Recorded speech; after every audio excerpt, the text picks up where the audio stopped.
I'd like to call this meeting to order. Secretary, please call the roll when you're ready. Mrs. Galbraith? Here. Mr. Teray? Here. Mr. Anderson? Here.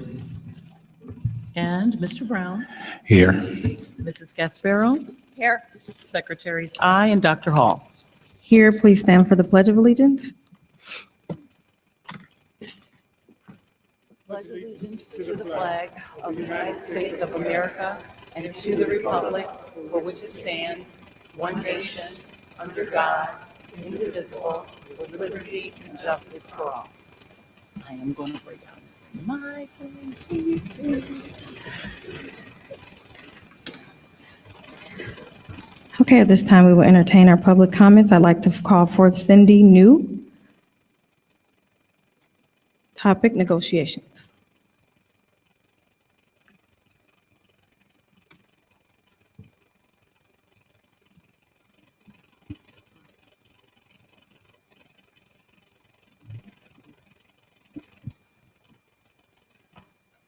Good evening. Stand here tonight and share with you that as a dedicated employee of the district and Acme president, that we need to finish bargaining as soon as possible. Acme employees have now completed a second year without a contract, and at this time, we do not have any bargaining sessions scheduled. We do not feel that what we are asking for is unreasonable. We are simply asking for a fair and equitable settlement for the work we do for the children of the district. We want to be able to go to bed without worrying if we can provide for our families.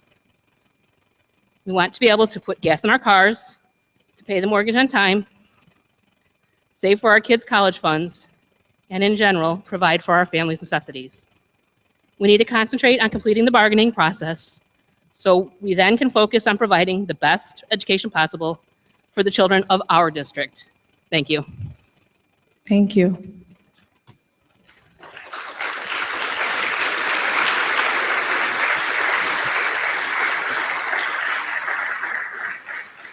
Next, Mary Bragg, CMEA negotiations.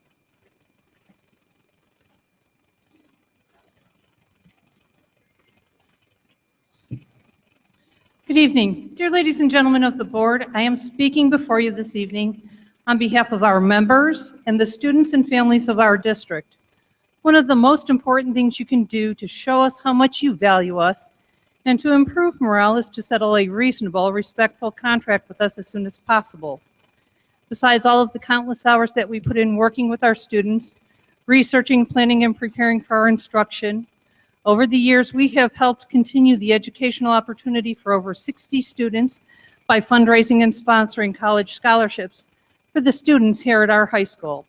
Since its inception 6 years ago, we have donated generously to support over 400 students with the annual Giving Tree each holiday season. These, along with the numerous other fundraising opportunities over the years of Dollars for Denim, food drives, school supply drives, blanket drives, coat, hat, scarf, and mitten drives that we have always generously donated to, show how dedicated and committed we are to our communities, our students, and our families. Now we ask that you show the same commitment to us, our students, and our families by ensuring a smooth upcoming school year by having our contract in place. That way, we can focus on the needs of our students and helping them become the best they can be. Thank you. Thank you.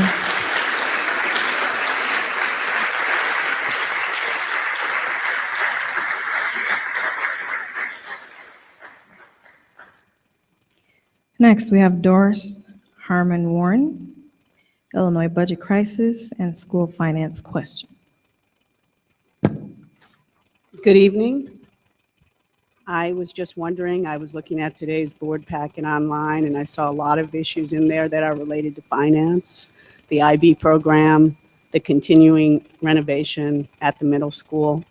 And I've also been hearing in many places around the state that schools are looking for every possible opportunity to cut their costs because as of right now, there is no budget for next year and there's no appropriation for K-12 schools.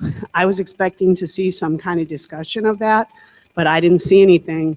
And I really am wondering, what are you going to do if that school funding is not in place in August? Thank you. Thank you.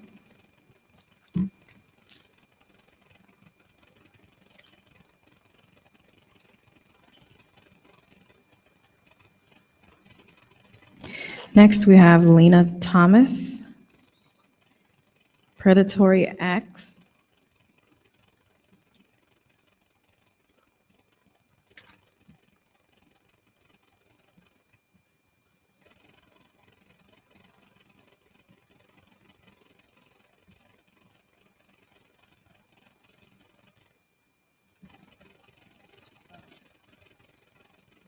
Good evening. I would like to stand before the board and personally express my concern and displeasure.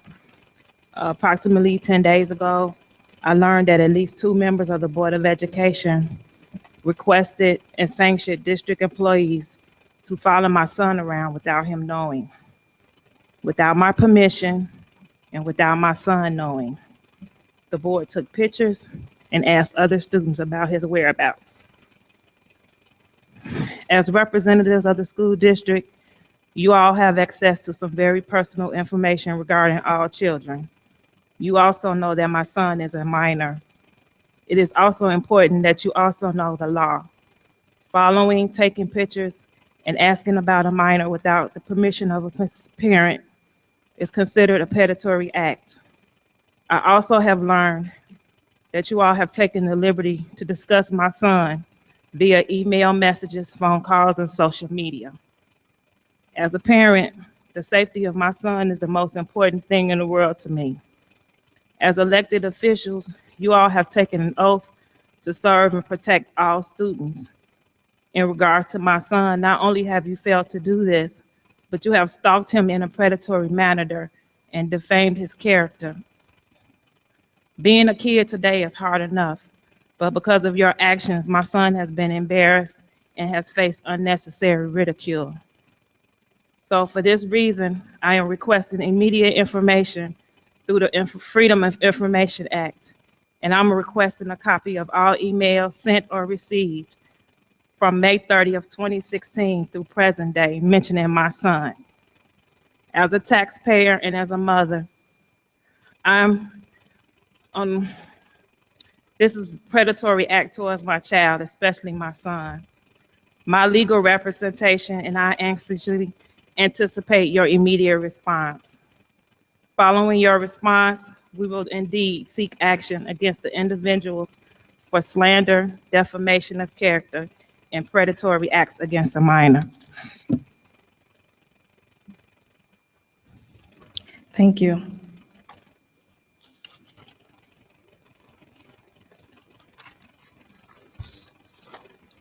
Next, we have Kevin Pate.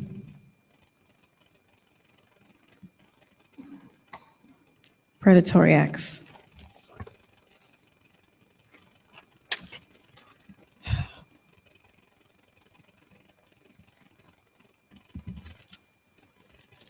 Good evening. My name is Kevin Pate. I am a student of the school district. A few weeks ago, I was at a football camp like other students from Crete Monee High School and MEC and recent graduates from Crete Monee. I paid my fee to be part of the camp. I was at practice and some guy started asking other questions about me. He was trying to take pictures from far away. He was even taking pictures of my car. I am not sure, but someone said that they even seen him following me around town. I just want to know, why are you guys bullying me? I am just a child. I would not do this to you. I am a kid trying to do right and make good decisions. Do you support me, or are you trying to send me to jail for some reason? What did I do to you? Why are you following me? Your bullying is scaring me. I hope you are not doing this to other kids. I'm just scared and I want the bullying and following me to stop. Please stop saying things about me on Facebook. I do not know you and I respect you enough to not disrespect you behind your back or to your face. I'm just a normal child. I mean, you guys are embarrassing me in front of my friends and the world. Please, from the team, still asking, what did I do? Am I going to jail? And telling me stuff their parents are saying about me at home. Instead of judging me, can somebody please help me? I am a child and I am asking for help for some adults that care.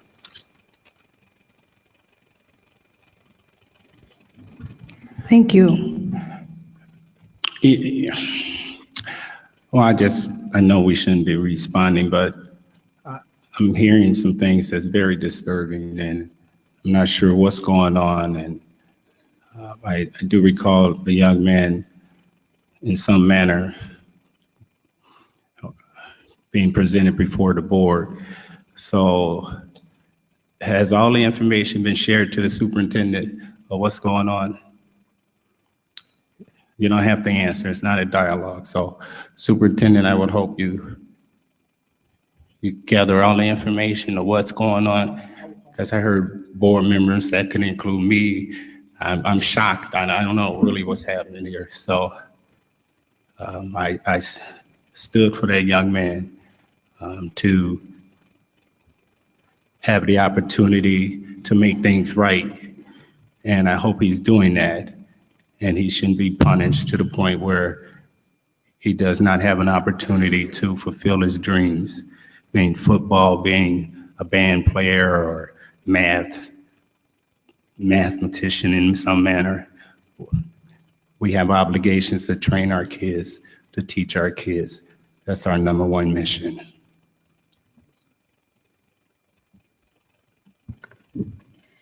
As we move into board updates, Mr. Brown started his response to this. As far as I'm concerned, this is an update. This is a conversation we need to have as a board. I was contacted by community members asking about this issue of apparently the Board of Education not supporting one of our students participating in football camp, and that we have made a decision that prevented this student from participating in this camp. I have been asked questions about the actions of board members, and I don't feel it's my duty to answer those questions. I was not one of the board members involved in this. I was not one of the board members who contacted the superintendent about this. I was not one of the board members who literally demanded that the student be removed from the premises. And so I want to offer to our board members that were involved the opportunity to explain your actions. We made a decision at a board meeting that cannot and should not be discussed in public. If we would like to discuss it in closed session, then I think that we should go to closed session. This is not closed session. I'm not talking about the decision. I'm talking about the actions of the board We made a members. decision in closed session You said that. about a student. The decision was that he is not eligible to participate in extracurricular activities. That's not a decision He that was made. signed an agreement when he went to MEC that he knows he is not allowed to participate in extracurricular activities. I asked the superintendent about it. I got the response back. I did not discuss it with the public. I have no idea what any other board members did. I asked the superintendent. This has been going back and forth between the superintendent and his cabinet and other members of the administration. That is my involvement in it, and that is what I will admit to. And as far as discussing any student issues, I'm not going to do it in open. Thank you. So I'm going to comment. As you indicated, Mrs. Galbraith, I certainly was not a guest sparrow. I apologize. I am not privy, nor have I ever been privy to the discussion that you refer in closed session or out of session. What I do know is we make decisions, we deliberate in closed session. We don't make a final determination until we come into the open session. And in open session, we did vote. We voted 4-1 about the abeyance of a student to be transferred to the MEC. That is open to discuss. That is a public discussion, and that's nothing that we need to not discuss. So the student was sent to MEC, which is our school district's alternative school.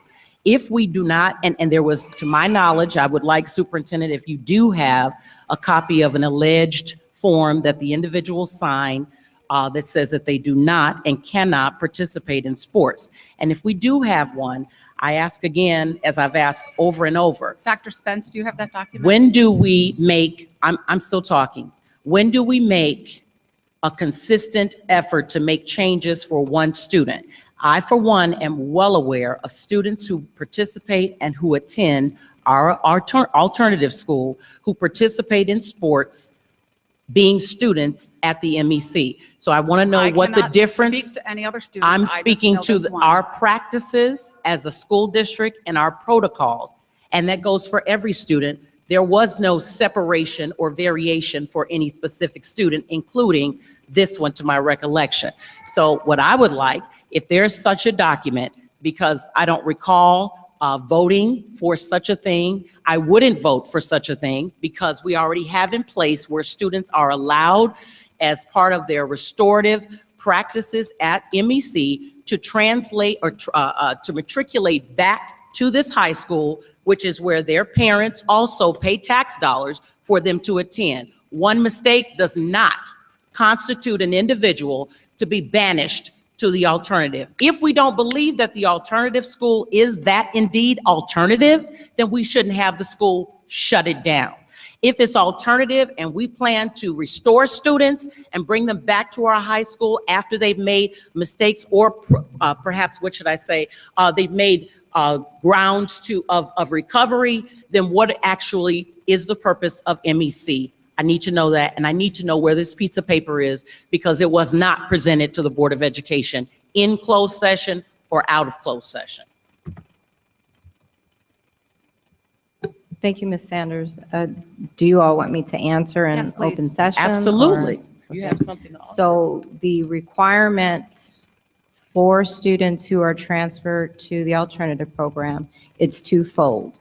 If it is an administrative transfer, you have the option, if you earn the privilege of participating in different activities based on what behavior level you're on. So you earn that privilege back. In lieu of expulsion, which is basically an expulsion and abeyance, you still have that option. However, you have to have administrative approval. Did the student sign a document that said that he knew that he was not to participate in sports? Without administrative approval, yes. And did his adult that was with him sign that as well? Yes, it states that they cannot participate without administrative approval. So it's not that you can't, you just have to have administrative approval to do it. Who gives that administrative approval? The building principal, the superintendent, the high school principal.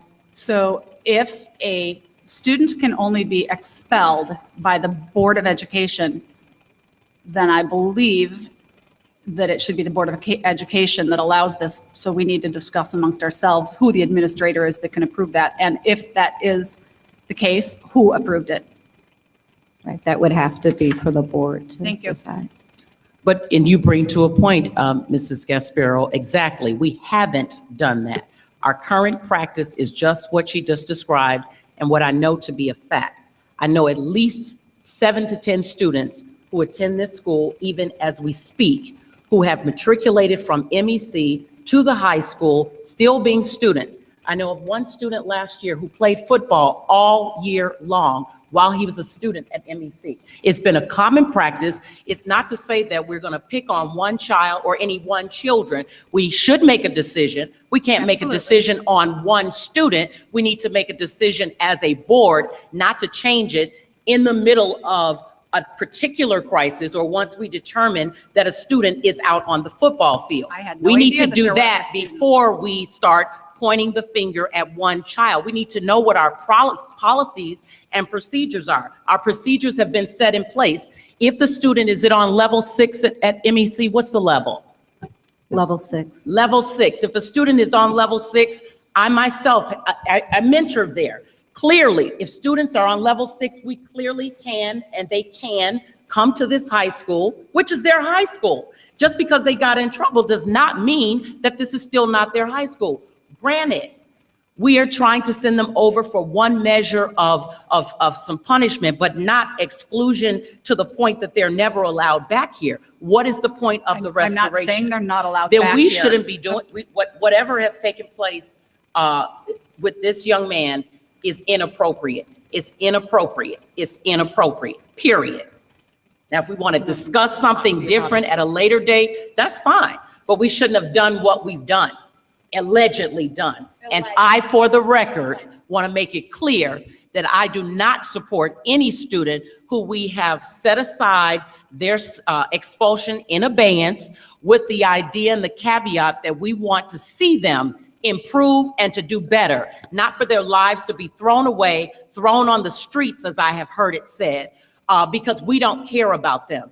Of course, we care about them. We don't like the action that they presented, but certainly there's restitution and restoration in it. And if we're not about it, then who is?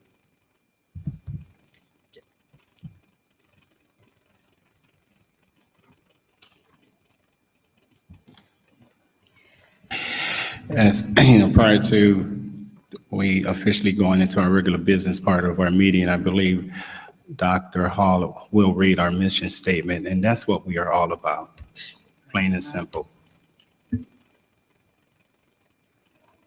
I would just hope moving forward that we seek to get understanding before we judge and before we believe something is what it is. I felt like that was neglected by board members that communicated with the superintendent.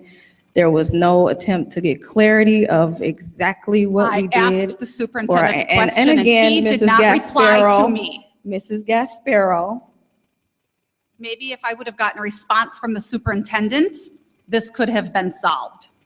Thank you. you can talk to the superintendent about that, like you do. What I'm saying is, in the future, I would hope that this Board of Education gain clarity before they assume things have taken place and demand on their own that the administration does something. We operate as a 7-member board, not one. We do. No, maybe we don't, because in the And emails you're that right, I read. you're right, we don't. Right. You're right. The You're emails that I absolutely read right. said that you're requesting the You're right. superintendent's resignation. 7 people, that's what the emails that I've read stated. However, not one, I don't need to get my information. Let's reel this I'm back in. reading Let's the reel this back information. in. The bottom line is this: You we know. must function whether we like each other or not. 7, not one of us can go and tell this gentleman to go on the football field and take a student off the football field. God help me if I did something like that. We'd be running it all over town. So not you, not anybody else has the authority to say, call me and let me know when this is done, because it shouldn't be done. It's something that, as you just indicated, should have been discussed with 7 of us or 6 of us plus yourself to decide if this is something, if it was a misinterpretation on your part. I've been a part of several expulsion hearings, unfortunately, and so I never have seen any such document that you indicated, but I would be happy to look at it, happy to discuss it further, but not on the back of one individual person. No, I would not. And that is what the email said. I'm not making it up. And again, it can be, we can discuss it or we can pull it up. Okay, well, that's what you should check. You should check the email. Not her. 2 other board members asked for his resignation as a result. Board members, I know we Thank have some gaps among each and every one of us, but at the end of the day, we have to come together and let's try to make this right. If it's behind closed doors or in some matter where we can try to make this right, we can, you know. It's not. It's an open, It's not a closed door. it's an If- open If meeting. it, whatever issue. it takes to make this right. Something is broke here. There's a Too big much is done gap behind and we need closed to doors. make That's this the right. And I don't think we're gonna solve it tonight. Thank you. Do we have any other comments before we move forward? I'm just going to say that I agree with Ms. Gasparo that Of course.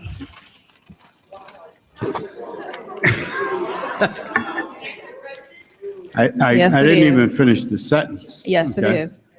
I agree with Ms. Gasparo. Oh, it's a lot that- that's terrible. that answers from Dr. Cunningham are few and far between. And I feel the same way about that. I've asked repeatedly for information, and I get nothing for 3, 4, 5 days. So I will say that I agree with you, Mrs. Gasparo, on that issue. And it is not clear in my mind that a student who is expelled and the expulsion is put in abeyance retains the same rights and privileges that a student in good standing in the high school that has done everything that he or she should do, met all the requirements, kept the grades up, acted appropriately, did not commit any acts of violence, that they should retain the same rights and privileges as that person. To me, it doesn't make a lot of sense. And I would agree with Mr. Brown that we should have a discussion about this and make sure that we're all on the same page, and that what an expulsion and abeyance entails and what rights and privileges are afforded any student, male, female, as far as extracurricular activities and the ability to participate, and how that how it's different from the rank and file that have not committed acts that have wound up as an expulsion put in abeyance. So I think that discussion should be had, and I'd be more than happy to attend any meeting that we have that discussion. Thank you. One final thing, I'm looking at the email for everybody that's saying your superintendent or our superintendent has not responded. So Mr. Teray, you sent an email at 10, I don't know, this is 10:45. Dr. Cunningham responded at 12:12. You responded back at 1:21. Where's the lack of response to your emails?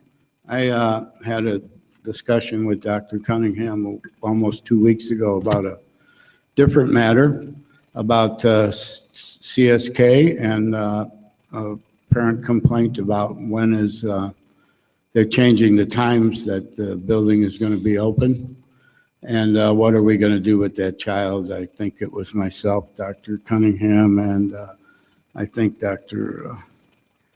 I'm drawing a blank here. Okay, Laura, Dr. Hirsch, we're in this meeting, and I still haven't got any feedback to give that parent. And I sent that information back to Mr. Cunningham again today, and it's about 2 weeks now. And that parent just wants to know what she can do with her child, because the times have changed. And that's just a symptom of what goes on when I routinely ask for things. It's 3, 4, 5 days. Let me run and talk to the attorney before I send you an answer. And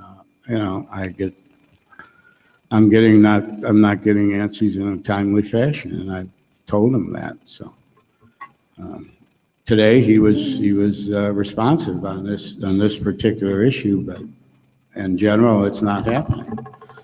So thank you. Since you're talking about Dr. Cunningham wants to speak real quick.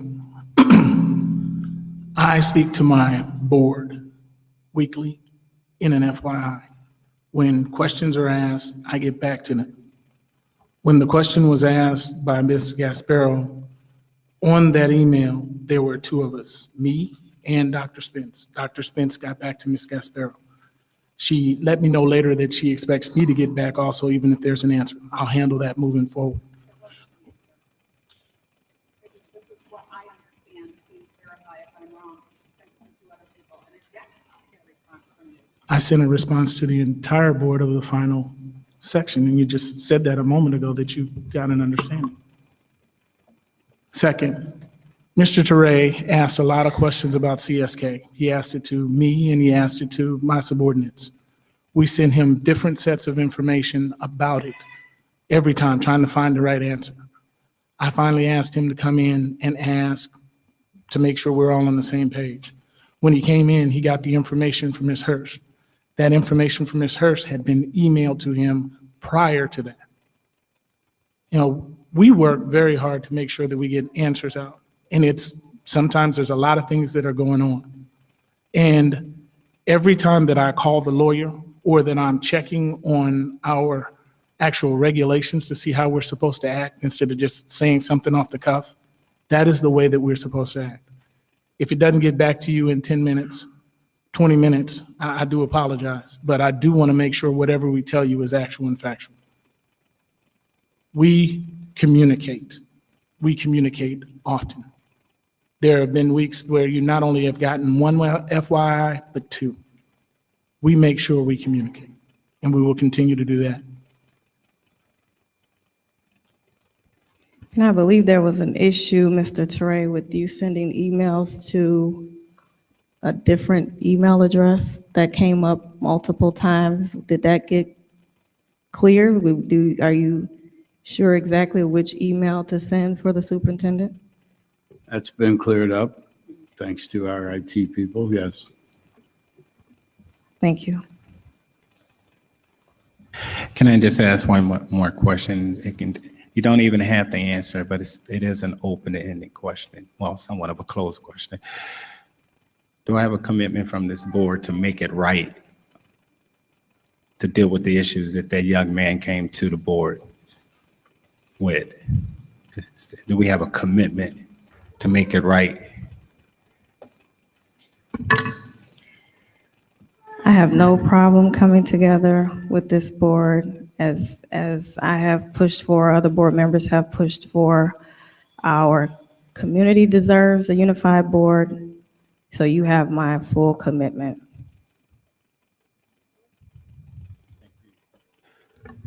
Thank you, Dr. Hall and Board Member Gasparo.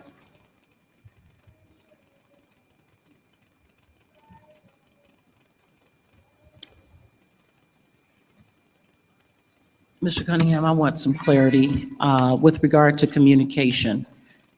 This board agreed in some of our workshops that what one knows, all knows. Is that not correct? That is correct. Okay. So when one of us, I think it was last year that I had the privilege of having, I don't know, for whatever reason, my email exchanges or the alleged email exchanges between myself and the superintendent reviewed via FOIA. So what I want to know is our emails are not private to you. If one of the board members has a question, it's most likely probable that it may be a question that I have and just haven't asked it. So we agreed to sharing the information. So when you send delayed responses to any board member, are we also getting the delayed response? So what we see in an email correspondence, it looks like somebody sends you an email, then we see the whole conversation, and then you respond back. So where's the lead time or the delay time? I think I'm hearing too that there's a lot of discussion or potentially discussion on the phone, but the only thing I know for a fact is what you have shown us by virtue of these constant emails. I mean, at least today we've gotten 4 or 5 of them where you're back and forth in an exchange. And I think Mr. Teray suggested earlier that today you're responsive, but in the past, I've seen the same emails. So help me understand between the verbal, the verbal discussions that may or may not be taking place versus the written discussions, because everything I have seen in the last week has been, and again, it's been responsive one back to the next. So is when we do get together, I would love for you to pull these emails, because if you look at the timing, we need to figure out what our expectation is. What's too long? I saw one last week that says, I want this information by 5 o'clock. So have we come up with, as a full board, what is a reasonable amount of time to respond before we say that you have not physically responded or you're ignoring our requests? And I can honestly say, having sat on this board at least now for 8 years, I experienced, and I said that last month, I experienced this very issue with your predecessor. However, that is exactly how we came to the point at which to agree on what one board member is asking, all board members will receive that one answer. But before we didn't have that. So you would know what I asked, or how long it took me to get an answer. So I'm grateful for the progress that we've made, but it seems that we're still straggling somewhere, and I don't know where it is because I have not had the occasion. And again, I know how to call and follow up if a response. I've had email issues where you say you haven't gotten my email. At the end of the day, I follow up. Did you get my email, et cetera? And there's a response. So I certainly believe that everybody should be treated fairly, and there is no inequality on this board. It won't be for me, because if I have a question and I want an answer, I expect an answer like everyone else does. And I'm just trying to understand where the gap is and where we can bridge it. But according to this flow of emails, you're doing that, but where's the gap? And I think that's what you need to find out, because it's evident here, one after the other, a request, a response, a request, a response. Where are we missing it? But I think that would be on the burden of the board members that are claiming that. If we're saying that he's not responding in a timely fashion, where is this gap that you're saying? And we need to talk about it with him. To my understanding, I feel like there were some challenges before. I feel like he has made efforts to ensure that we are getting more timely responses, him and his cabinet. So I'd like to say that publicly, they are working on that. So to say currently, I don't see that either. So if there's board members that can produce that evidence, by all means, please do.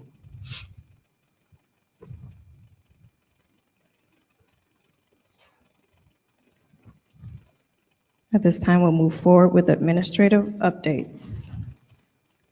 Ms. Hirsch, curriculum.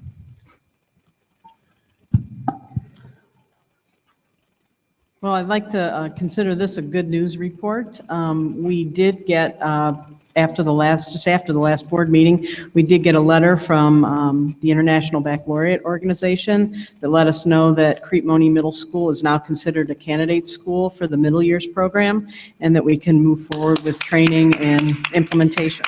Absolutely, wonderful.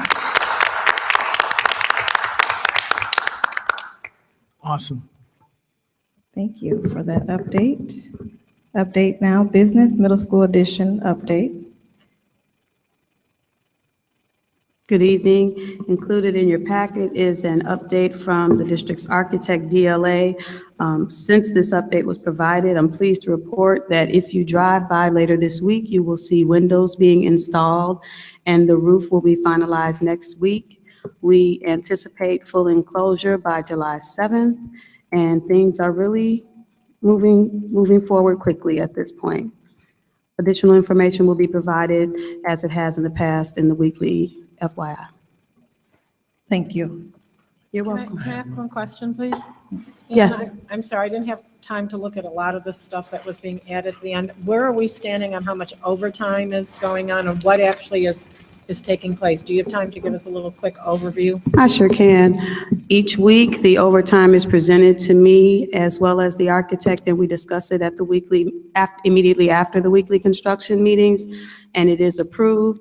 We are still well within our contingency budget. We have approved roughly $59 million of I'm sorry, 59,000 of a $500,000 contingency. So we are well within our budget for the project. We are monitoring it closely. There have been requests that have been denied. And even with the strike and the tank and everything that's going on, we are well within budget at this time. It depends on the week. It depends on, it depends on the week. It varies based on who is in the critical path and who is dependent on who. I know that the electrician, the paving company, and the roofer has been working. Interestingly enough, the roofer is currently doing overtime at their own expense because after the strike, they went to another job site and it took them several days to come back once the strike was over. I believe they anticipated the strike would be longer than it was, so they're incurring overtime at their own expense. So we're monitoring it very closely, but the trades change week to week based on the needs of the project. You're welcome. I'm sorry, I do need to backtrack. The superintendent did have a board update. My apologies. Thank you. I would like to propose a quarterly review of legal information. Once a quarter, starting in July, we will have the legal team come and brief the Board of Education on legal updates and law changes. The legal team will take questions from any and all board members and answer them. If it is the pleasure of the Board of Education, we will have these meetings in July, October, January, and April. This meeting would keep the entire board updated on our legal issues and any changes in law. Is this the pleasure of the board for me to set up these meetings for legal review? Yes, please. Yes, thank you. What were they, July, October? No, I didn't. That was July, October, January, and April. And I will include this in our next FYI also. No, they'll be at the regular board regular meeting. board We'll just have a Closed short session? closed session for them to go over it. Terry, can we make sure that these appear on our board calendar?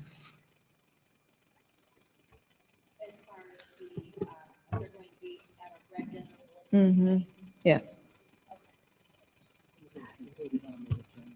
Yes. I would like to suggest that maybe that be considered a different night, so we're not here till 3 o'clock in the morning. Rather than do it in a regular board meeting when we have 500 pages of stuff and probably 40 questions for our legal team. To sit in a closed session for 3 hours is exhausting. Can we do this on at a special board meeting and just have an hour, hour and a half, whatever it takes to ask questions with our legal team when we're fresh, like 6 o'clock at night or something like that? I would personally prefer that rather than sitting, it gets later and later when we go into discussions like this. Could we consider doing that if we're going to continue the committee of the whole meeting? Those are long, I mean, we just had one. We just Are have one. gonna Well, yeah, what was know it? what the general layout of that? I mean, we were till what? We had. Well, we were there. It was 3.5 Three and a hours half for that hours one. with that. But the other thing is, would it be possible, the consideration of the first one, I would imagine they have a whole lot of stuff to tell us initially. But if we're doing this quarterly, why would we have, I mean, it's just repetition unless we're being unfortunately litigated on a regular basis. So why would we need to have? I could concede to that. The first one being in a special meeting because there's a lot of information to be shared, and we have litigation against the district, et cetera, and I'd like to get some answers on all those things.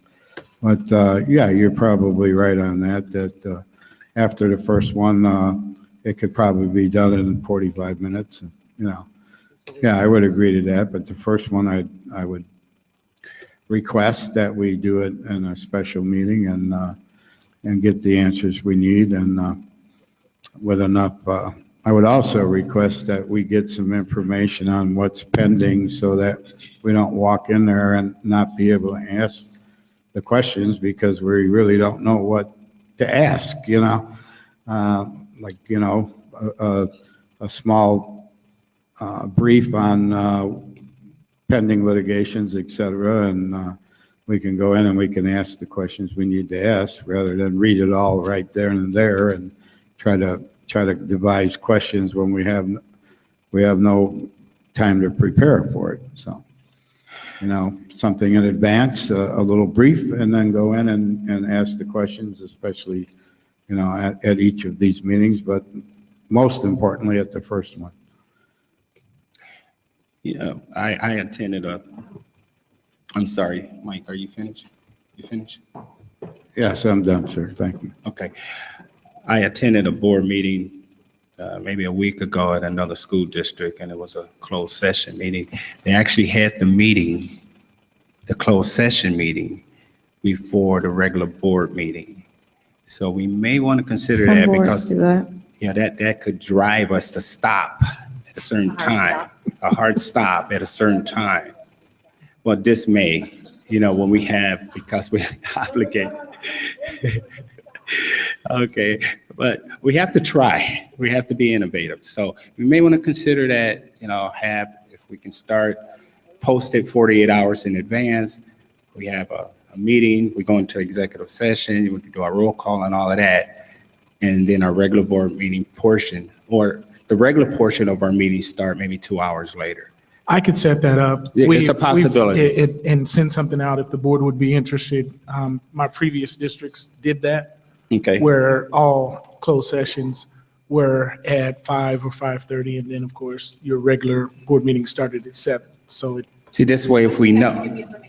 Yeah, but My if we only know we have a concern closed with session. that is, I think this needs to be a broader discussion in regards to how many items are brought for closed session. So absolutely. Because the boards that I know that do that, literally, they're 30 minutes long.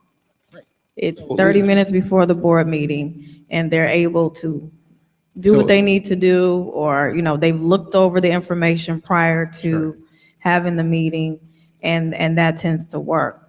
We've had closed sessions that have had multiple items to discuss, and I don't want to put us in a predicament where we have scheduled an hour closed session, and then it's, we have to, stop and go into the regular board meeting.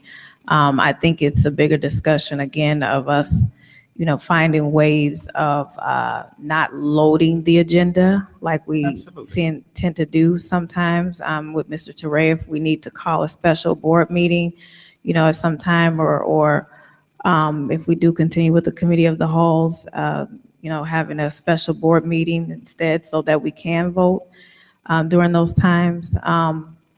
I just don't want to lock us into that beginning time that now we know we have to, stop and not necessarily tend to every agenda item for closed session. Absolutely. Just have to manage our time and manage the meeting, manage the agenda, what we're going to put on it, how many items we're going to have in closed session, do a dry run on it, and make it work. would it be the pleasure of the board for me to look up and send something to you about the number of closed session items that we could have and a pre-regular meeting, board meeting, to see how it would look? Would you like something mocked up? Unless we know if it's an hour long, we know we're not bringing, but we've been in that position. I think we had a board meeting that had maybe 8 items we had to discuss in closed session. The question is, how can we not get to that point of, I think there were 4 or 5 expulsions and 2 or 3 personnel issues. And I know we don't control the timing of things, but maybe we need to look into more of using our special board meetings when we need to, instead of, I'm looking at this agenda tonight. All of these items are 12 items under business. That's a lot. And I know we have to do those because of what we're doing tonight. And I just want the board to know that I'm working with administration on how to better do our agendas and what can go in the consent agenda, what can we vote on collectively. And I actually have a couple of things, later on we could see about grouping, but I think that's the bigger question of, getting this agenda. Dr. Hall, can I ask you a question? Were you, I sort of missed the trail there. Were you saying the same thing that Mike and Kim were saying about doing it the first time as a special meeting and then looking at doing it as part of committee of the whole? No, I was just saying using the special board meetings. I know he talks about doing that. All the time? As for needed. the legal thing? As needed. But what I was saying was, I think, which one of you said the committee of the whole, using that, also to bring in the lawyer updates. And also, I don't know, do you think quarterly, you propose quarterly? Is that, because remember, we got to pay these people to I propose quarterly to make sure that we're all updated. If we get to a point where we're comfortable that quarterly is too much, we can always let them know your time is not required. I think this the quarter? biggest thing is because there are three of us that have no idea what's going on legally. And I think that first session is going to be long, but after that, I mean, I know we tried to do this once before, and I think we got through one issue before we had to, our time was gone. Right. And, you know, I, for one, as a board member, have absolutely no clue what's going on legally with our district, and that's not acceptable in my opinion. So just getting that information the first time around will be a huge weight lifted off of me, and then it'll probably, I'm assuming it'll go much quicker after that. And that's just has to do with the fact that I'm new. So I don't know. I can't know confidential information from before I was a board member. So. Yeah, I'm newer and I've felt this need too to be more informed about the legal issues facing the district, and I think this is a good way to get us all involved in communication from the law firm. And it seems like we've gotten into a more general discussion about how we handle closed session, but I'd really like to focus on the legal stuff and then figure out how we work closed session. I would in just say, general, I and agree, be- right, Become more efficient about it. right. And I Yeah. think we should, I mean, I've never been a proponent, none of us, some kind of secret mission message has gone out. None of us like to stay till 3 o'clock. But at the end of the day, I can't remember one board meeting in closed session, sleepy, tired as all get out. We work, we come home, and we're here. Nobody wants to do that, but there, as you indicated, those occasions required. I mean, you know, if you look at the tapes and listen to them, we weren't eating cookies. We were dealing with business. So at the end of the day, if for as important as this is, and I don't even say that just because you guys are new, even for those of us, there are issues legally that are before us. So we have a lot of legal issues that we all could be brought up on. Again, we need to just say we're going to submit. So if the thing is 2 or 3 hours, if that's what we're asking for, but we can't ask for it and then say it's going to be too much. I don't think it should be pushed into a committee of the whole because we just started that and we're already, me personally, I didn't know, I don't think I was so excited about it because again, I mean, there are questions to be asked. Are we going to get to the point where we're suffocating and not asking the questions, not getting the information? We've said here today, we're not getting enough information, or some are not getting enough information. That's the biggest piece for us to deliberate and make decisions. So we either got to do the time and get in there and do it. Janine, you had, you know, we just canceled a meeting. People are still living lives and things are coming up. So making up special meetings, as we've all found out, is a difficult task in and of itself. So let's commit to one and know that it's going to be lengthy. And even if we have to cut it and go to the second one, we can't even worry about money at this point because it's too many people that require the information, and it may help us. Maybe we could tell them, I don't know what the issues are specifically, but okay, settle that. We hire the attorney. So if it's, when we do get the update, we might be able to say, hey, that's been on the books for 10 years. Where are we going with it? But I think we have to put the time in. My question is, when you hire an attorney for a school board, do they come to the school board and explain how it all works? I mean, is there that type of a training that a school board attorney does? Say you've hired them for the first time. How do they introduce themselves and how do they make it known what they do and what you expect of them? Is there, I don't know how that happens. Is that a possibility? Well, I think they're an employee. Because I don't even know if we know the questions to ask. But I think they're a contractor, and this is my opinion. I think they're a contractor.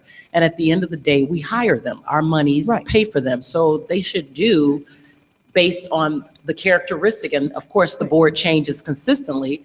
They should do it based on, take, for example, I mean, in past years, we didn't know still about certain things until the issues were coming to a head or coming to a resolution. Otherwise, the conversation was had between the superintendent, and the superintendent would extract or submit the information to us, and that's how we knew.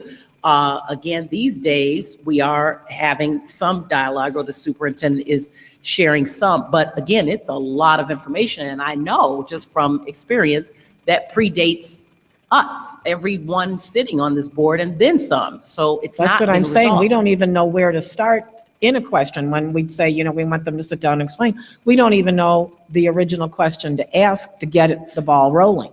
What are you referring to? District or overall No, legal? if you're going to have the attorneys come in and the very first one is going to be where they brief us on how it works or questions we have, I don't even know that we know the questions to ask.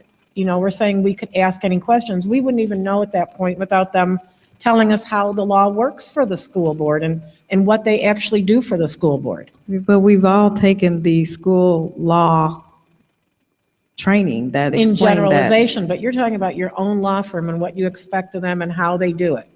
I mean, I think they should be telling us how they promote themselves. How do they go out and get clients? What do they tell a client they will do for them? I'm not understanding because you said you don't know what questions to ask, but you're saying questions to Well, ask. you say it could take 3 to 4 hours for us, but are you saying then we would get questions out of what they spoke to us about?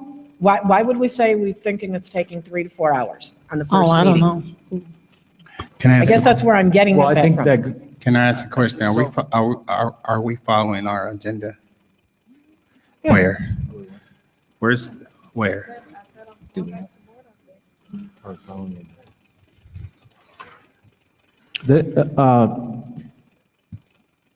Ms. Galbraith, I think Mr. Turre talked about having a sort of docket for that first meeting at least of the issues that are before us, but you're talking about a more general kind of orientation and training with the. So I think we need to direct the superintendent on what we want exactly. So are we all in agreement of a quarterly update, legal quarterly update? So Yes. starting there. Everybody? Okay, so now we need to decide, do we want them at the regular board meeting? Or do we want them at the committee of the whole? Or do we want a special board meeting? I would say the first one, a special board meeting, and I think more importantly, we need to have that docket or whatever you call it. So, I think Kim made a good point. They are a contractor, but it seems like the cart's run in front of the horse here. We need to be able to act as a board to tell them to do actions that go this way or that way and have options presented to us. I don't recall options being put on the table. I recall we need to do this, and this, but I think there's probably options out there that we can explore to get things resolved and move issues on. And we all need to be there so we don't have to have 5 meetings to get to the point where we make a vote on directing our contractor on what we want our contractor to do. I think we're too quick to accept that, well, they're lawyers, so they know everything. I don't think that's the case. I think they should be able to present us with options to what's going on with case A, B, and here's your options A, B, and C. Which way do you want us to go? And we should make that decision on which way we want the contractor to go and resolving these issues, whether that be court or settlement or that's my feelings with these attorneys. I think we're just blindly following their lead, and we're not sitting there questioning what other alternatives are that we can explore to resolve these issues and get them out of our hair. And in the interim, the bills just keep coming in. So yeah, that's my feeling on it. So thank you. So I can speak for the Personnel Committee because we have received regular updates on issues regarding personnel and legal issues in that. Those minutes are created in the closed session minutes by Terry, and they're available to all board members. We have also received legal updates by way of the superintendent. So that's the current practice. I don't want, I'm not sure if this is what people are saying, that we don't know anything about what's going on, and I disagree with that. But moving forward, we need to decide. We know we want quarterly. How do we want the information? Mr. Teray says special board meeting.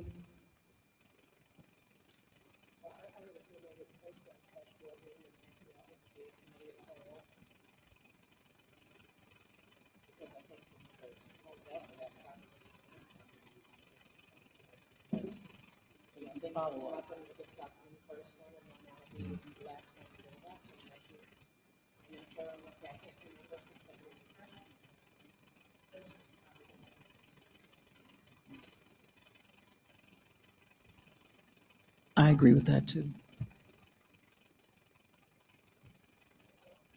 We struggle as board members I was too. about to say. Yeah, we struggle. I know I do. We struggle coming together to have a special meeting. And we It's just a struggle, challenge. trying to condense all of the different meetings we have: policy, finance, education, personnel, so on and so forth. And again, as Secretary Sanders alluded to earlier, that we had to cancel a meeting for whatever reason yesterday. So I know, I'm sure as many as you wear many hats. I wear a lot of hats, and I just no guarantee that I can just make it to additional meetings. It's been a struggle and a challenge for me. So I'm trying, if we can double dip, or while we're here, address, for a regular meeting or something of that nature, committee as a whole, we can address the issues on that time, just up front or behind. We have to struggle through it. It's just tough. It's tough for us to make a different meeting. Well, the next question I'll is, try. does all I'll board try. members have to be in attendance to the event? So what's the protocol with regard to that? I actually set this up to make sure that all board members, kind of like our emails, that all board members got the same information. That was the focus on having the meeting, to make sure that whatever was briefed to one board member was briefed to every other. And whatever informational questions that individual board members had, everybody else had an opportunity to hear it, so that that would either strike other questions for them, or they had the same common understanding as we left. So we currently have 4 board members that want a special meeting. I am, along with Mrs. Gasparo and Mr. Brown, if we could put it in with another meeting, simply because we struggle to come together for a special board meeting. Not sure that the majority of the board would be able to attend these updates. So we could leave it where it's a special board meeting, and whoever can make it will make it. If that's how we want to do it. Right, that's like any other meeting. Right. Those who can will. And I mean, it appears that this is one that most people will want to attend. I mean, we're bargaining for it, or we ask for it. So I would wonder why someone wouldn't attend. I mean, you said it earlier, it's still a choice. I mean, whether to attend the meetings, and it is a hardship. I don't care how many hats you wear. We have families, lives, et cetera, et cetera. So it's never going to be a good time. But I think, as Ms. Gasparo said earlier, and I know we have definitely discussed it, just one swoop of what's going on, what's happening, is not that difficult. And I think we should charge them to be, they know what's coming, what we're needing. I don't know who just said it, but I mean, what it is that you're dealing with. Are you close to a settlement? I mean, what all do we want to know? I'm not an attorney, so I don't want to get in depth, but what are our, what are the factors that are going into the decisions? Again, I'm a proponent of the fact that the lawyer is they offer guidance, but we, at the end of the day, say, this is, maybe we want to settle, maybe we want to go forward and press. But I don't think we know if that's what we want to do, because we don't know where they are, for example, in a process where you have had, like Dr. Hall said, updates saying, this is where we are with such and such, if it relates to personnel. But I don't recall lately where they've said anything about, oh God, I won't say it, but just various lawsuits that I know were filed before we even sat here. So where are they? Things can just linger. And again, it's still costing us money every time they go to the courthouse. So we need to maybe make decisions on what do we do with that. And I know people don't like the word settle, but the longer it goes on is the longer we're outsourcing money to that particular litigation. So I think we should dig in our heels. Like I said, with the 3 o'clock meetings, we make fun of it, but we didn't go in there. We didn't go in there and play around. It was necessary. And it has become less necessary, and that means something positive as well. But if it's necessary, let's, like you said, if we start back with here, then that must mean you have to take off something off this agenda, because that's as important as whatever is on this agenda for us to know what needs to be addressed with our lawyers. I don't see it. And so I agree, it is very, and particularly you said July. I've heard us all talk about vacation, and we deserve it. So that's going to be an issue. As soon as you start asking us what dates in July, we barely could get a meeting, last Monday and the Monday before that. So, and that's not unreasonable. That's not people taking off their work, the whole bit. And that's not going to stop, because people's lives are going on. So we know we meet the third Tuesday of every month, clearly, and we know we have been obligated to the committee of the whole, if that is what's going to continue. And I, for the record, I'll probably be there, but the committee of the whole, that's our first time. If we do something like that, I think it should be further down, because we're just getting acclimated to the committee of the whole, in my opinion. And like I said, you squeezed us to shut up. I'm just saying, I felt squeezed to minimize some of the questions that were asked, and I don't know that I'm gonna let you do that to me again. Okay. So I believe the request was a special board meeting. We still on that? First one special, Mr. Toure. First one special board meeting in July, and then the remaining committee of the whole. Is that the agreement? What's the date in July? Yes. Oh, hell no. See, y'all just saying July with the air, but when? Okay.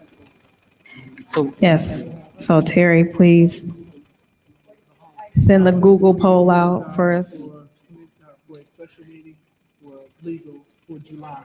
We know you love that. Are we lot of fun. again in July, or? Yes, Right. did you? I was, yes, I have the date Which that we is, were going to talk about last night. Okay, well, we have new business later. All right, okay, let's move from that. Thank you so we'll all. get a follow-up on this. Yes, ma'am. Okay, going into our business meeting, I would like to read our mission statement. To ensure that every child is challenged to reach his or her full potential academically, socially, and emotionally as they grow and develop into thoughtful, productive, and contributing members of society. Okay, a consent agenda approval, Dr. Cunningham. Dr. Cunningham, let's congratulate you.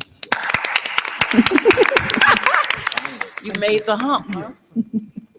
Congratulations. Thank you so much.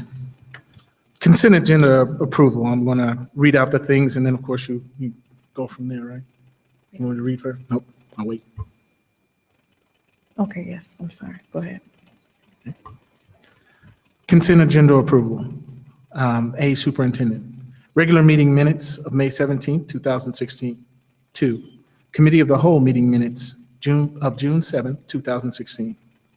Committee of the Whole closed session meeting minutes of June 7th, 2016. 4, Board Workshop special meeting minutes of June 7th, 2016.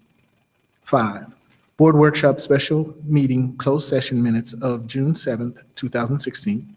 6, Board Policy approval, fast track. Business, approve accounts payable, agenda of bills. 2, approve payroll for June 2016. 3, approve treasurer's report. 4, appoint district treasurer. 5, advance approval to pay end-of-year bills. 6, approve budget calendar on consent. Thank 9, you. donations. Oh, I'm sorry.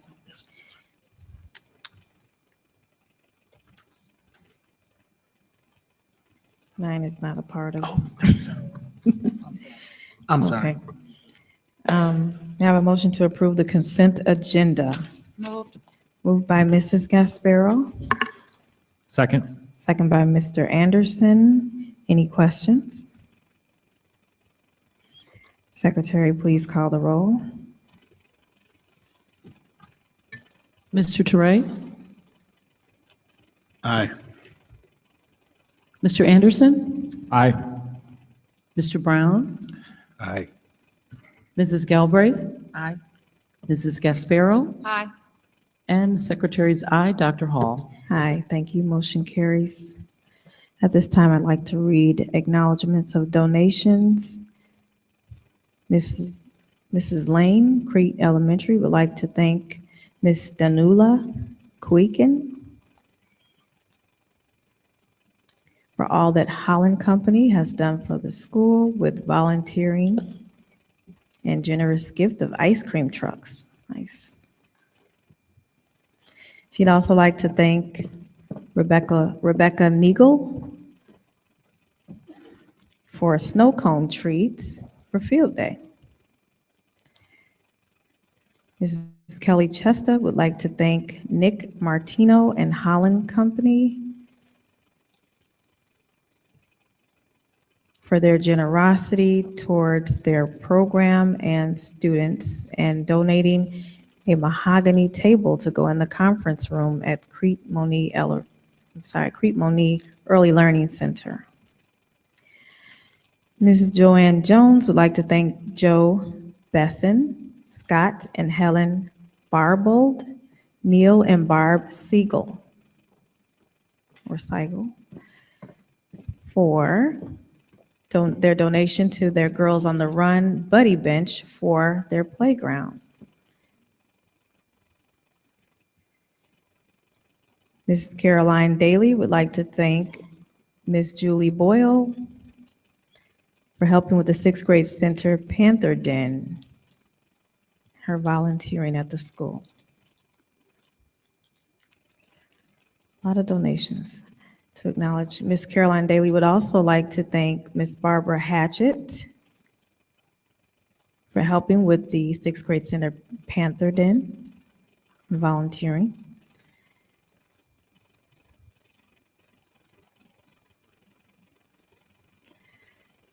I'm not sure if this is a Mr. or Miss Reem Sala, teacher at Talala, would like to thank Stephen Quinn for their generous donations of laptop computers. Wow.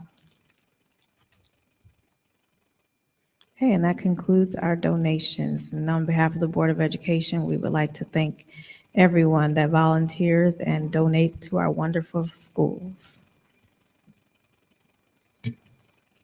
Now moving on to our action reports.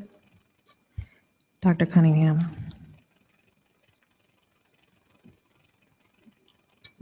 The report we have first is IASB, Illinois Association of School Board Membership Renewal for the 2016-2017 school year. The issue is we need to renew the membership with IASA. Our justification is, I'm sure it is, IASB.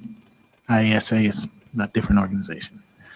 The Board of Education continues to express the importance of board development and connecting with statewide organization in order to be aware of critical school issues.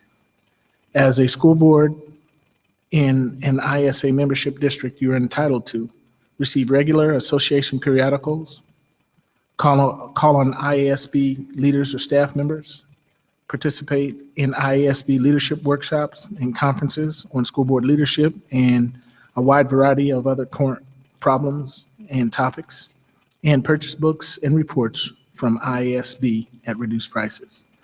As a Board of Education, you will have access to direct benefits from its memberships, including up-to-date reports on legislative activities, quarterly packets of school public relation tools, the expertise of IASB staff members who are eligible to meet with your board, information from staff experts. Board policy and past practice. It has been the past practice to be a member of this organization. For our strategic plan, priority 4 is to make effective, efficient, and equitable use of resources. For our community impact, the Board of Education will have a voice in deciding how the association represents school board before the public, the legislature, Congress, and other agencies. It is the recommendation that the Crete Board of Education renew the membership of the Illinois Association of School Boards for the 2016-2017 school year, with an annual dues being $9,096. May I have a motion to approve the IASB membership renewal for 2016-17? Moved. Moved by Mrs. Gasparo, Second. second by Mr. Anderson. Any questions? Secretary, please call the roll. Mrs. Gasparo? Aye. Mr. Brown? Aye. Mrs. Galbraith? Aye. Mr. Toure? Nay. And Secretary's aye, Dr. Hall. Aye, thank you. Motion carries. Next Nobody item. called my name. I didn't give Mr. Anderson, I'm sorry. Oh, You- Sorry. I got you first the last time, I'm sorry. I was trying not to get you last. My apologies. Okay, I won't forget you. He said yes. Didn't you say yes, Christian? I did. Oh, okay. Okay. Okay, motion carries. Thank you. Okay, efficiency plan, district efficiency plan. Okay. The issue, the district has a structural deficit. Reductions are necessary to ensure financial solvencies. The administration examined areas for opportunities to reclaim funds for educational purposes while moving towards a balanced budget. Board policy and past practice. Historically, the district's expenditure growth has outpaced the revenue growth substantially. While the Board of Education had made significant cuts in 2010, those cuts were not able to be sustained. Upon arrival in the district, there were several items that needed attention right away. The first was finances. During my first year, an examination of the finances showed a deficit of $4.8 million that was projected to grow to $5.6 million by the end of the fiscal year. The district needed a plan of fiscally responsible spending that improved the district. A plan that improved the education of students in the district while using the funding that the district possessed in the most efficient way possible. These needs created what the cabinet calls the efficiency plan. It is important that we understand that this plan is not about cutting, deleting, or removing. The plan is designed to increase efficiency as the district moves to improve educationally. The cabinet examined areas for opportunities to reclaim funds for educational purposes while moving towards a balanced budget. Over the next 2 years, the district will continue to examine all areas of operation with the goal of achieving and maintaining balanced budgets as we improve education in the district. The goal of the plan is to reduce annual deficits, move towards balanced budgets, and improve education. Last year, we were able to add back physical education in the elementary school. This year, the plan is to add back elementary art and music. The district is in the second year of the efficiency plan. It is an effort to reduce annual deficits and move towards balanced budgets and to improve the education of students. The district's efficiency plan of 2014 has resulted in a district decreasing its annual deficit from $4.8 million in the fiscal year of 2014 to $2.2 million in fiscal year 2015, and to around $1 million in fiscal year 2016. That is projected. The district will continue to examine all areas with the goal of achieving and maintaining efficiency.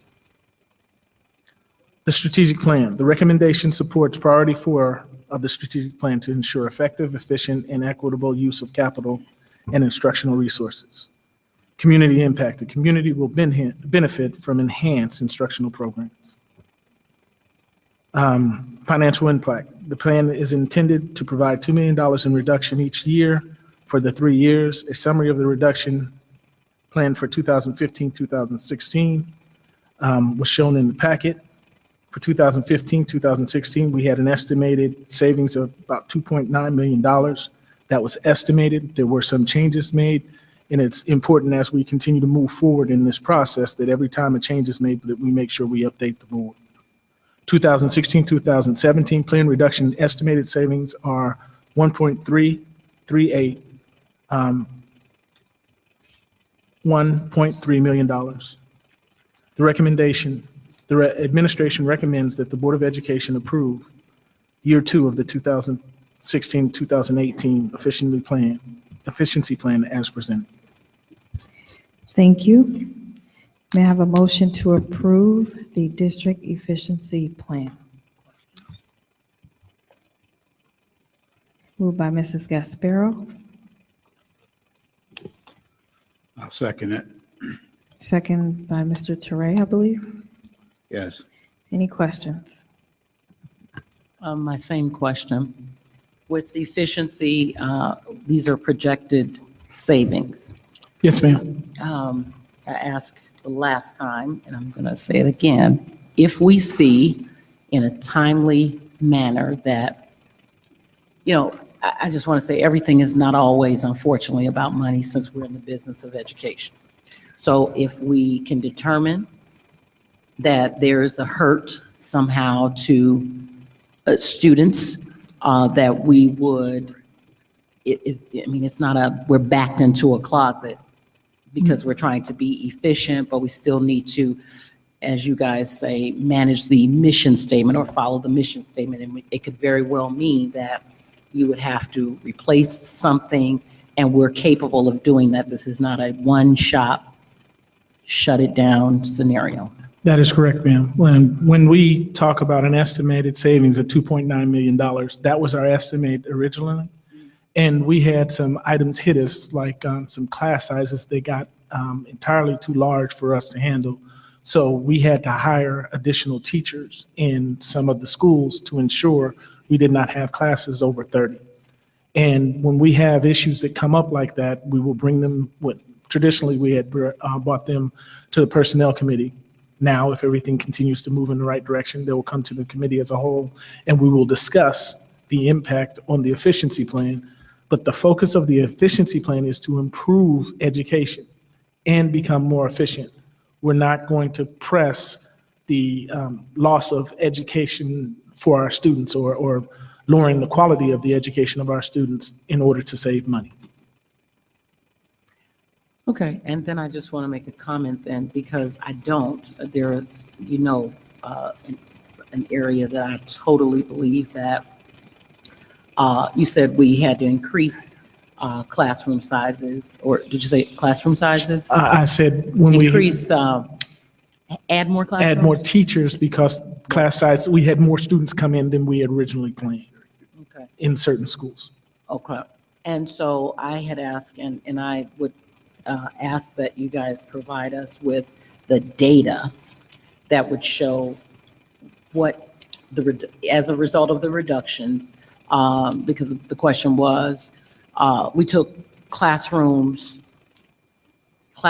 and teachers out of certain schools. We didn't replace them. And I want to know how that has affected student learning. At the end of, I asked that we would check it sooner so that we could affect some measure of change. the whole school year went by and we really were not able to affect the change. So you guys were telling me about the particular test scores and whether or not I could tell by reviewing the test scores. For example, remember we went to, what is it, the MAP? No. Well, No. of course, it's specific testing, but I'm talking about when we went to the beginning of the school year, to the school improvement plans, those meetings. And you could see the growth and the progress that happened as a result of the eliminations. So now I want to know, do we have any data that supports, yes, we saved some money, important, but at what cost can we get that information? Yes, ma'am, we can. I think that we just need to design it in a system that's easy to see, because we've sent, if I remember correctly, the school improvement data out to you, but we should do a comparison so you can see the differences where it was impacting. So I believe we can do that. Right, and me personally, I'm looking, I can't speak for my colleagues, but I'm talking about just plain data that says, last time, because we had an extra teacher in a classroom and fewer, such tight space, this provided X, Y, Z. I know we don't get to have a Christmas party and have everything we want, but I'm just always going to be concerned because I still, in my own house, do what I need to do, regardless to how it's going to affect the overall. So I would expect that we would, and our house is the children. Yes, it is. So at the end of the day, did we affect them in their scholastic or academic progress by our decision on cut? And if so, again, we need to articulate that.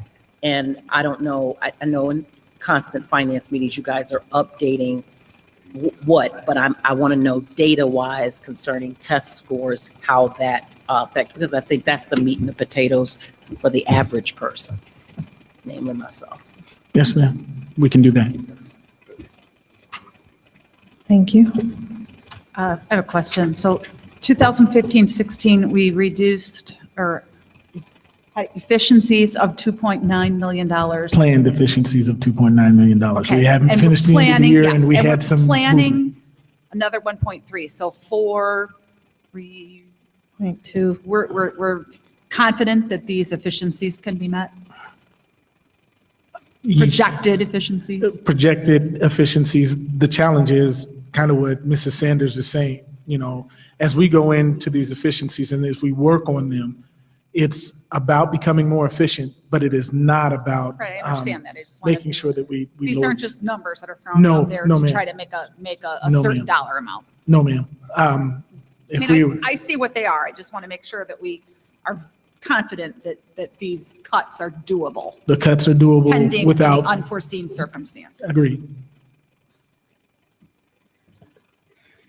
I have a question about projected savings for this year. So I see a proposal to eliminate the Director of Communications position, and that makes me very nervous. I think that's an area that we really need to be a lot more proactive in, and I think there's a great need for communication with the wider community right now, and so I would really question that.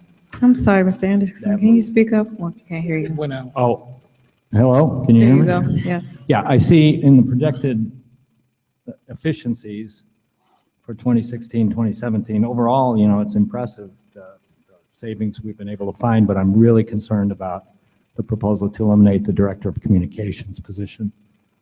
At this point in the district, I think it's something we need to be a lot more proactive about and get out news about the district to our communities and facilitate communication with them. So I'm really, I'm not supportive of that recommendation.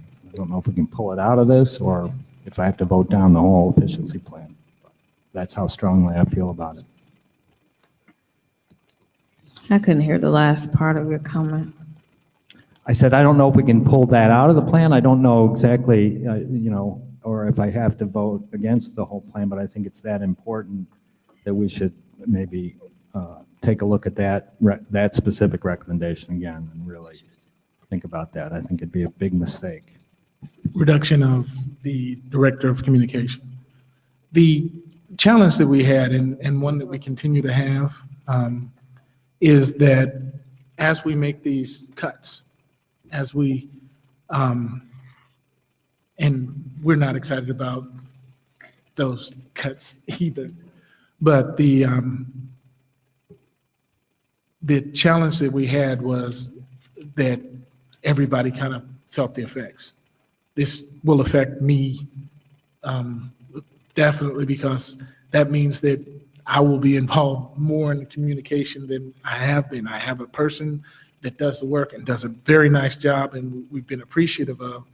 But, you know, when I look at, do I do this, or do I have to do a reduction of a teacher?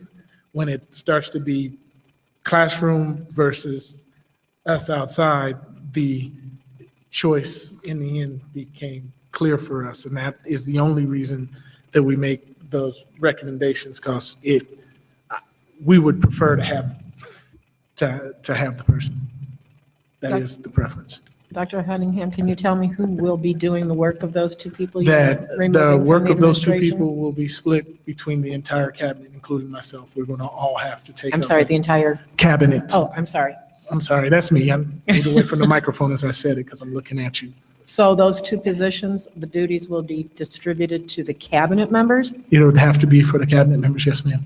Okay, is there a plan for that? There's who's going to get what, so that there's we know? an outline for that, but there's not a fully vetted plan, because we hadn't sat down and finished the fully vetted plan, but we will have one before 1 July. I too am concerned about the communications, and you know that we've been on this since I came on the board, and Mrs. Sanders and I have worked diligently to try to better our communications. So I too am very fearful of what's going to take place. That's why I'm asking. We have just pursued this and pursued this and pursued this, and it does scare me. It does scare me that we're going to end up falling to the wayside and really not following through on things, and that's my concern. And our stakeholders have repeated the fact that they don't feel like they get enough communication. So is this going to have us fall further behind? I don't know what the answer to that is. They don't get enough communication, what do you mean? They're always saying that we're not communicating good enough with them. That's why we started the community forum, and we had the little postcards that went home, and it seems like we're moving in a positive direction, and now which is wonderful. I just hope that we don't fall back again. I agree. My sense is that it's gotten better communication, and it is it's a professional skill. It's not just something that can be right. And that's my concern is divided up and split among right. other people, other specialists in other areas. Are the people that you're giving these assignments to, number one, do they know that they're taking on this added responsibility? And I'm not being smart here, but are they capable of the job that they're going to be given? I mean, Christian is correct. Director of Communications, there's a degree in that for a reason. And that person is good in it because they have the degree. So I guess my concern is, and I'm not saying anybody is not capable, but have these people been discussed? Like, does this fit in your realm of knowledge? Do you think you're capable? Can you learn? I mean, because this is gone and we have to keep it going. We can't let it be up here and drop down here and try to work our way back up. I'm going to make sure that I'm clear. The Director of Communications is a professional position that you go to school for, that you do a great job for. I mean, the one that we have here in the district does a great job for it. The challenge that we have is not about what we'd like to continue. It's where our money goes. Where our money goes. What can we afford to do? You know, there is no way that my cabinet as individuals or even as a team is going to be able to do the same job that our Director of Communication does. No, I'm just making sure we're clear. You know, no one's saying that. Will we be able to communicate? Yes. Would we be able to have Mix It Up Day and all the days that we've done with the community forum? Yes, we would do those. Would they be done to the high level of the expert that we have? No. But the question is, can we afford that? That's the question. That's what and I'm not concerned about those special days. I'm concerned about the everyday communication, the everyday getting it out to our stakeholders, to our parents, the robocalls when something's going on, the letters home, the whole package, not just our special days. And granted, those are great. But every day we need to make sure that our level of communication is up here, not somewhere down here because we've gotten rid of the position. And I got you. I know we got to cut money. I'm there with you 1,000%. I understand it. But as I've asked you in the past, we looked at some positions and we were able to save them by shifting some things around. Mr. Anderson has said this, and I'm just going to reiterate it. I'm just afraid we're going to drop this ball, and we're already having the community tell us that they don't get informed of things and that they don't know about things. And I'm just afraid that that's going to go way down the gutter. And in the meantime, you know, we're chasing things. And I just don't want to have extra hours spent because we have to chase to try to figure out how to do something, is what I'm saying. I think we need to make sure that we're going to be proficient in how we do this. May I add something? Can I ask a question on some other stuff? Well, I just don't want to be put in the position of advocating for this position in place of a teacher or something. And I think we got, you know, but I don't think the choice is that simple. And I think we have some very complicated, challenging communications issues with our communities here. We got an image problem in some of our communities with this district, and I think we're doing a better and better job of getting out there and explaining the assets that this district has, and also the challenges we're facing and how we're facing them. And I think we need to continue to tell that story in a strategic way to all of our communities. And I just think it's really important. And so I would, you know, and it's just, I don't, you know, I wonder if you could look for savings somewhere else and not cut a teacher or, you know, or the director of communications position, because I just think that we're getting better at that. We need to get much better at it. And it's not, I feel like it's not going to happen if we don't have a professional focusing on it. Mike, you were saying something? Yes, I wanted to ask about a couple other things. I'll just say I agree that I think it's critical to have a director of communications, and I'll let it go at that. If it needs to be tweaked to make the job better, I'm all for that too. But I wanted to ask about the 4 people from the 6th grade center that I see down here. I'm on the same page. Eliminate 6th grade center night custodian. Eliminate 6th grade center head custodian. Eliminate 6th grade center food service manager. Eliminate 6th grade center food service worker. I see 4 people. I guess I was confused, or maybe you can help me, either Dr. Cunningham or Mr.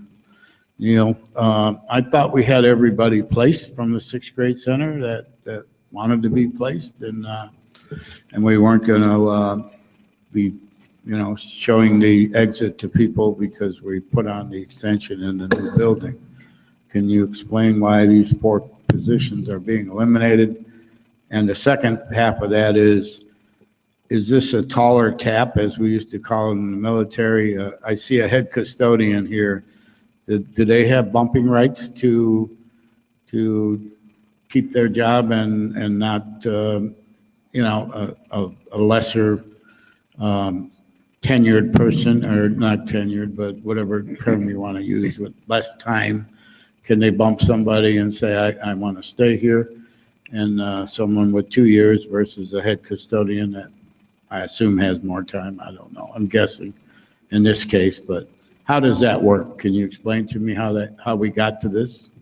Well, these positions are either unoccupied, or the persons who are occupying them are in different positions. We had some openings, so that allowed us to move people without reducing force, without getting rid of people for that reason. As far as the head custodian, he was an interim essentially in that position. He knew he was going into it for a short period of time. He was the night custodian. He went to the day position, and he knew he was going to go back to a custodial position when it was over. And in fact, we're reassigning him later in the board meeting. As far as the other positions, they were either vacant or the people were reassigned to equivalent positions. So we aren't reducing any people, we're reducing the positions because we won't need them anymore. Okay, so how are we saving this money then? why are we putting it down that we saved, you know, Because we will no longer have, $100,000? I'm sorry, I didn't mean to interrupt. The reason we're saying that we're saving this money is because we no longer have these positions. Where he's placed those other people were in openings that were not filled within the district. So no one's losing their job, but these positions, this money that we paid for taking care of as the sixth grade center is now gone because these would not.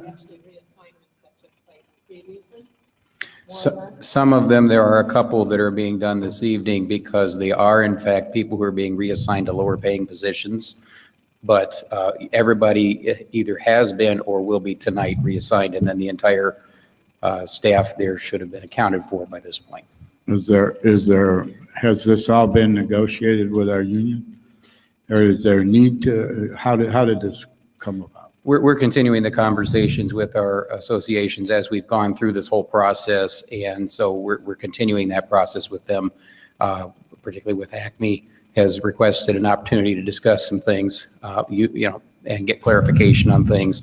So we're continuing to meet with them, but we haven't violated any provisions of their contract. But what we're most interested in was trying to make these changes with as little impact as possible to people. And so when we had openings, I know there was some frustration. Some things didn't get filled, but we had 2 months to go. You know, we were sharing custodians and so forth, but that was so we wouldn't have to hire somebody and turn around and fire them. You know, it was so that we could reassign the people that we have at the sixth grade center who will no longer be needed there into open positions and allow the district to save that money, but also not require anybody to lose their job. But there can be, there will be, if I heard this right, some reduction in pay? Correct. So there is an impact on these people. There's an impact on a couple of people. Again, the one interim head custodian knew the impact was coming. It was a temporary increase for him.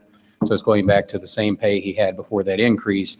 And there's one other position that we just don't have need of. And yes, to answer your earlier question about seniority, another person had seniority, so this person goes into a slightly lower paying job. Okay. I just want to make sure we do everything kosher with the unions and it's all negotiated. I don't want to put the cart in front of the horse and create a grievance, you know. But if I understood you right, we really don't have a sign off by the union on this at this point. We have the right to make the changes as we decide that we need to make them. However, we do have procedures we have to follow, and that we have attempted to do everything that we're supposed to do. We've done what we had to keep the unions informed, and there have been certainly some conversations that we've had to have and that we will continue to have as this process concludes. All right, thank you. So my question went back to what Christian and Mrs. Galbraith said. Certainly, I'm slightly prejudiced in the area of communication, and I agree. I do that job every day, and it is very important to an organization to have a communication person, a professional, and again, there's no comparison between a communication professional and a teacher, period.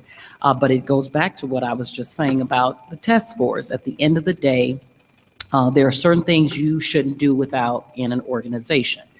Now, when you tell me, and you maybe just clarify, I'm not saying no to anything, but what I am saying is, how many times have I said to ad nauseum to you guys, where I work, we have to do a lot of different things besides being the director of communication. So it doesn't matter any of these jobs. We can all pitch in and help in this process, meaning that communication is a must to articulate. When you tell me that some of your staff members, and I'm going to say this without any disrespect, I have no expectation that Mr. Neal, Mrs. Hirsch, and Dr. Williams will be able to adequately, no disrespect, fulfill that role. Here's the problem for me. We've been struggling, in my opinion, way before you got here. We're continuing to do so because there's plenty of things to do. And really, you guys need to be feeding. The communication person is only as good as the information is being disseminated to them. So we need to do a better job with that. And I think Mike made the statement that tweak it. It certainly needs to be tweaked. We need to communicate more information. There's at least 2 or 3 other positions. I think I was remembering when we had to do this before, you talk about the community. Speaking of the higher ups, everybody was complaining. It's big at the district office. So I'm going to commend you for looking in your backyard first, because typically you guys look elsewhere, and so that is to be commended. But I think that's kind of what milk is to cereal. You just don't, unless it's brand cereal and it's boring, you need that individual. Now I say, I'm not.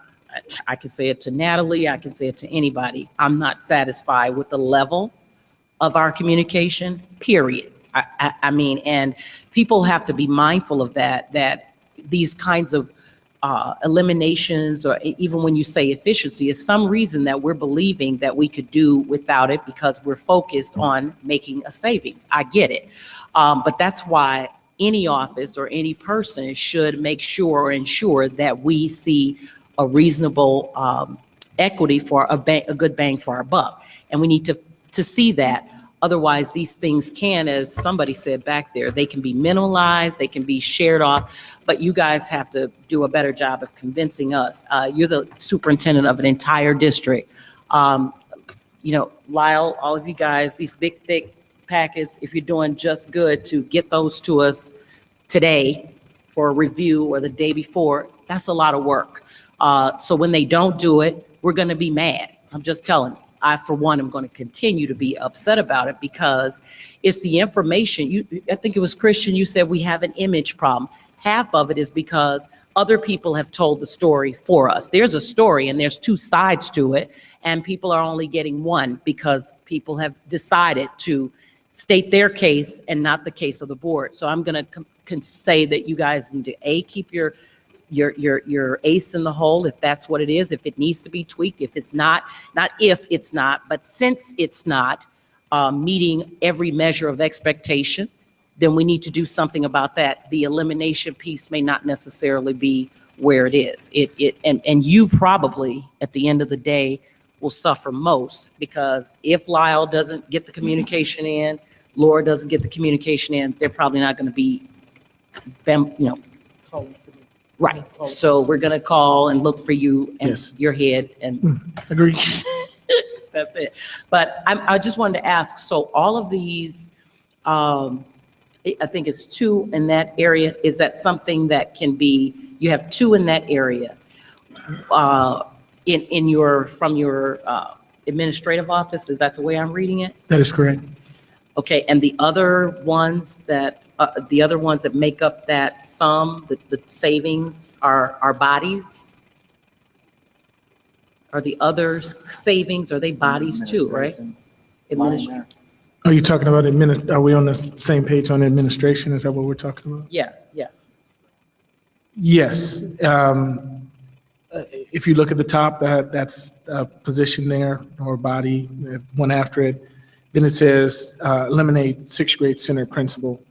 And then, of course, right after the elimination, there is an addition because we added a middle school assistant principal since we put those people. So it was a body gone Those from, it was flipped. Shifted out. Yes. Now, let me ask you, so we talked about tweaking, meaning that there are some other positions that in order for, I'm just going to use the communication piece, in order for us to get a better brand of communication, that you could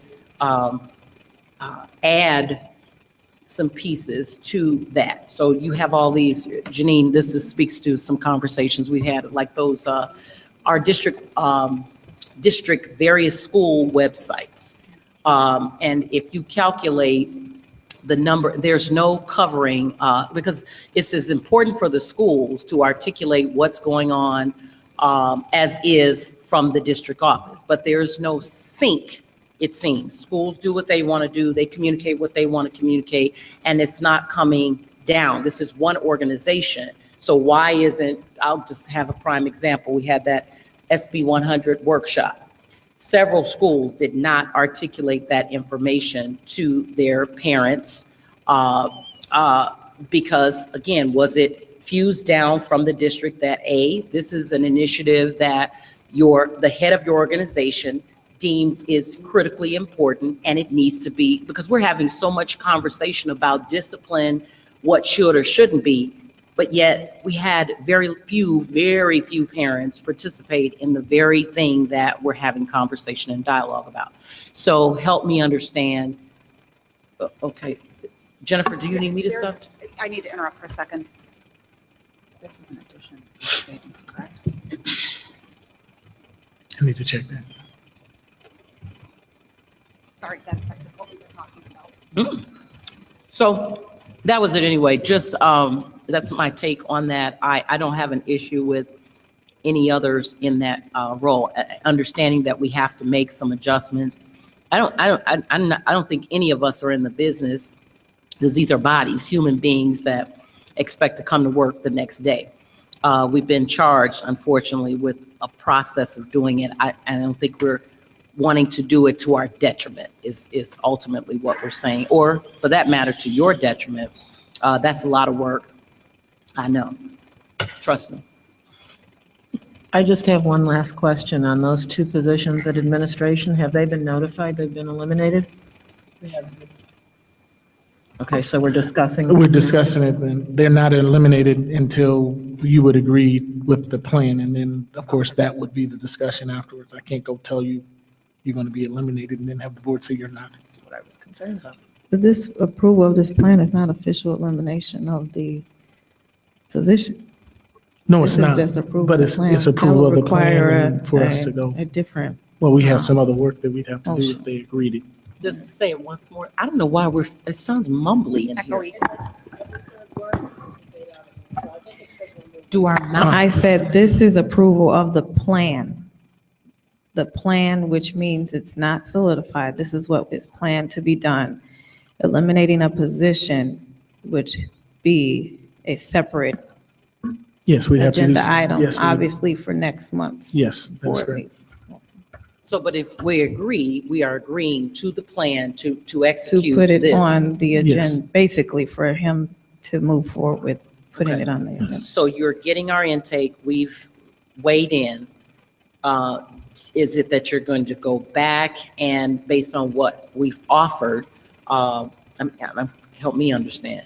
Because I don't want to say, I'm in agreement with your plan, then you guys are going to execute something while we're away until the next meeting. When you execute this after we agree with the plan? Those within the legal terms. Because that I you know it has could, to be but- in a timely fashion. Right. So, and it is in. But personnel has to be voted on by the board, so. You said what, huh? Personnel would have to be voted on.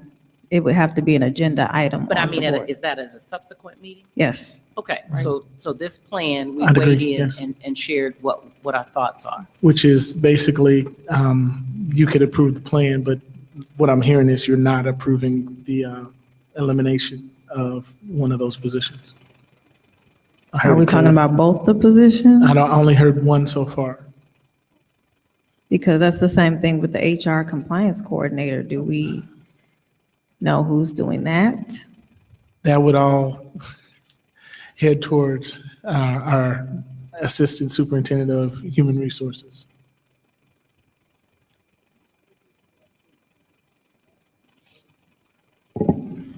That position, if it is eliminated, ultimately, we would have to figure out where those duties go, and we have not determined that at this time. So of course, this is bringing it to the board to, bring it to us for the first time to get our feedback and thoughts. I have mixed thoughts on these. I understand the need for both positions. Director of Communications, I agree with Mr. Anderson, that's vital to our organization. And I agree with Mrs. Sanders. I feel like we can do a lot better with communications. I also agree with the former Ed committee in which we said we need more community involvement between the Board of Education, the district, and the community. We talked about seeking community grants, contacting donors. We talked about building a business partnership.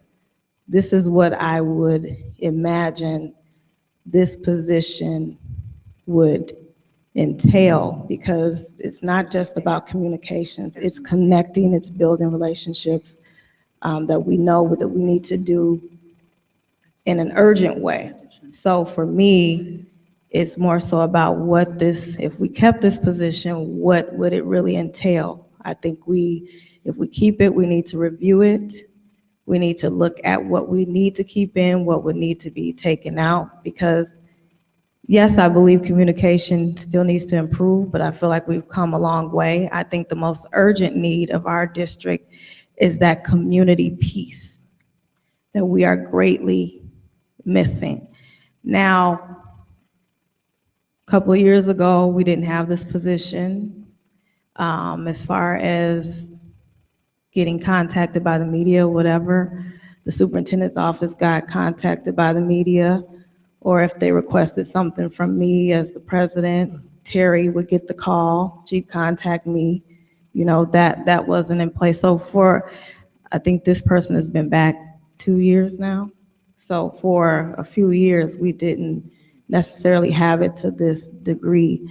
I think also right now, we are paying an outsider to update our certain parts of our website. That's extra money. I would like to know how much that is. I just think we need to relook at, review this position, look at what we're paying all under that umbrella, and looking at exactly what we need for Crete Monee District. It doesn't always stay the same. As we evolve, new needs come, and we need to make sure we're meeting those needs. But for me, I see it more of a community issue, again, of connecting with our community, getting grants, getting, yes, our business partnership that we've talked about, getting back up and running. And I know I've even heard from local businesses that want to be involved in that. Also, there's stores like Target and Walmart that have community grants. That helps our district above and beyond just putting out communications. So is it necessarily a director of communications that we need, or is it a director of community involvement? I'm not sure, but I think we definitely need to really look at this and look at what we really need to spend money on.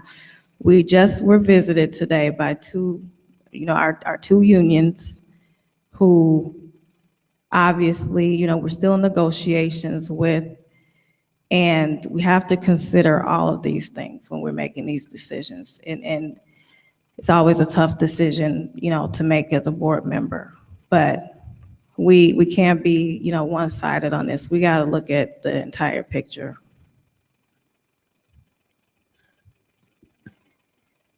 So can the plan be adjusted? The plan can I think be it needs adjusted to be at the adjusted. direction. Yeah, there's a couple other adjustments that we Yeah. need to make too.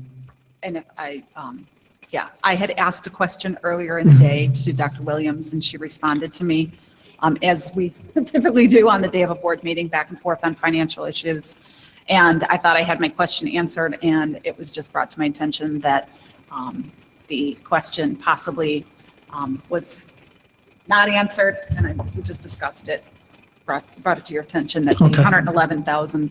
So I think this document needs to be changed before we can go forward. Okay. So do we want to move forward with the vote on the entire plan and remove anything? Do we want to put the plan off? Is this a need now to? The timing, isn't it? Is it timing specifically just on the plan? Well, the timing on the plan is the new fiscal year starts July 1, and that was one of the reasons we wanted to make sure that we had this set up, but we could make adjustments after approval with adjustments. I don't have any problem with that. So to Jennifer's point, with regard to the item that needs to be removed, can we not make a motion? I mean, because it just seems like, so there's been a lot of work invested in this aspect, which, I mean, to me is just a matter of removal, correction. Certainly do we not trust to go back and handle that, and of course to take into consideration our concerns about, because even what you said, Dr. Hall, the schematics of how to better facilitate the communication piece. And I think that's even going to be something that we, and I'm saying your board, we have to articulate in a better pace of what, because it's us out there in the pavement beating the flesh, what it is that we want and expect. As you indicated a lot of things, what should be expected from that office. And so, I mean, again, yes, tweaking it, no elimination of it, or, you know, you guys have done it before. You've made some measures of reductions. I don't know that that's one that you can do, but have some improvements, add to these things. I said to you earlier, I don't know how much you guys, Janine and I had a inquiry a few months back, remember, with the who does what at the individual schools, the various websites. And so when you ask the question, how much money are we expending in the communication piece, that should be looked at. And you certainly have room to reduce amounts, because Juan, are you there, Mr.? Okay. This, and I don't know, again, I just know about where we are. At our site, clearly everything is done in-house. We don't have an outsource, what did you say? We don't outsource to have somebody else to have to put information on the platform. Can we not bring that in-house so that we're not paying a subcontractor to do that work? Because this about 10, 15,000, I know from the last budgets that we looked at. That's a lot of money. So we currently use a company called Civic Plus, and we have a outside person that we send information to update our websites. But our website is hosted by an outside company called Civic Plus. Of course. To host our website. Off the top of my head, But we place the content on there, right? We place the content on there. That is correct. We place the content. They're just but a server. They host the site. Well, we send the information to them and they put it into the No, template that they there's have. other things. It's not that complicated. I know, and I think her name is Stacy Elliott. I'm not sure. Stacey, yeah. But it's been times in the past where she's been contacted just to upload stuff on there. And this has been for some years. This person has been in existence. So it wasn't just hosting, it was actual uploading. There's 2 points. We have a Civic Plus is who we pay every year for the license for them to actually host the website. Do you know how much that is? Off the top of my head, I think I can't. Yeah, I don't. Yeah, it's And do way you know off off the top of your head how much it is to host the website? Okay. Go ahead.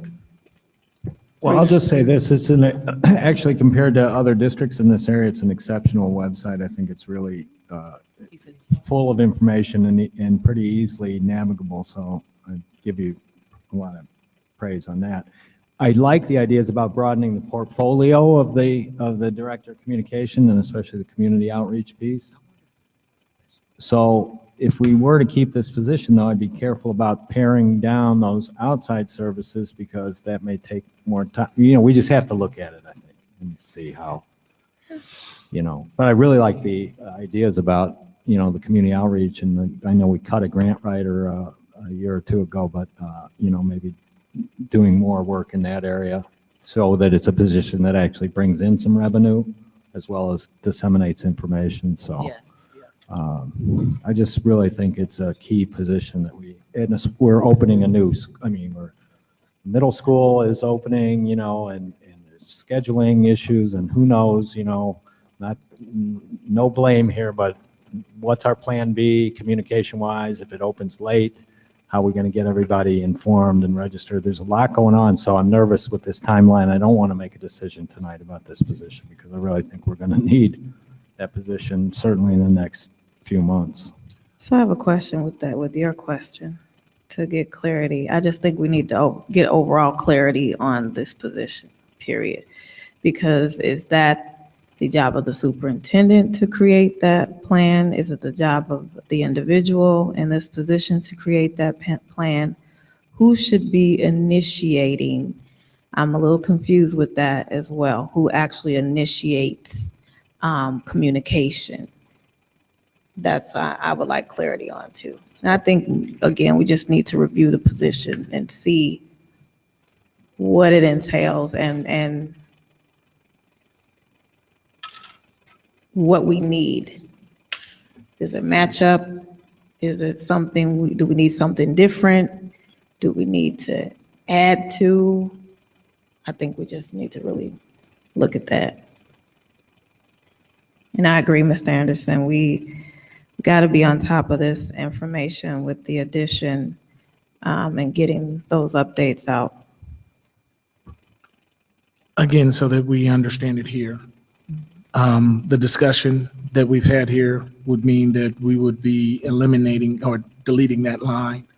And we could not go forward even as the plan would, if you just approve the plan as is, because in order to do these two things, there would have to be another vote taken next month.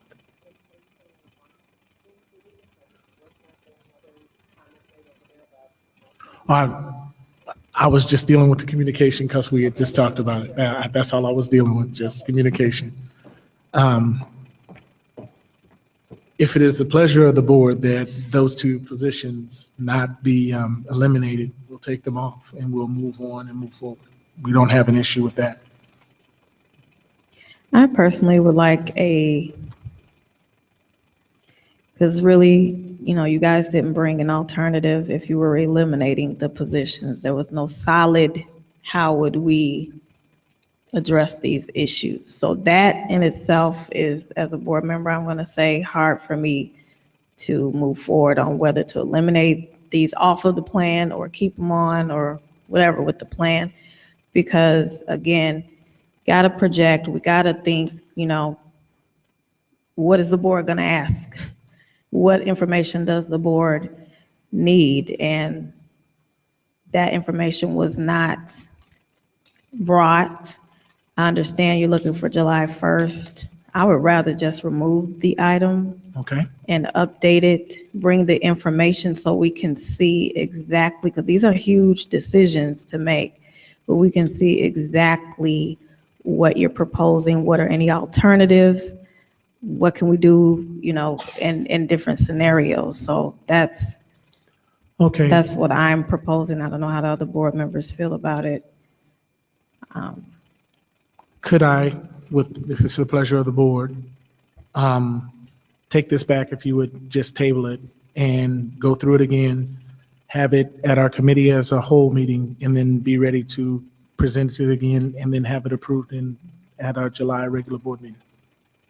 And is that within your time frame to advise employees as such? It would be within the time frame for the employees that are set here. The other ones, when you look down at business and all of these positions down here that we just discussed, those have to go because we don't have a sixth grade center. We don't have, we won't have, I mean, those are already on for this evening because those are buildings that had been eliminated.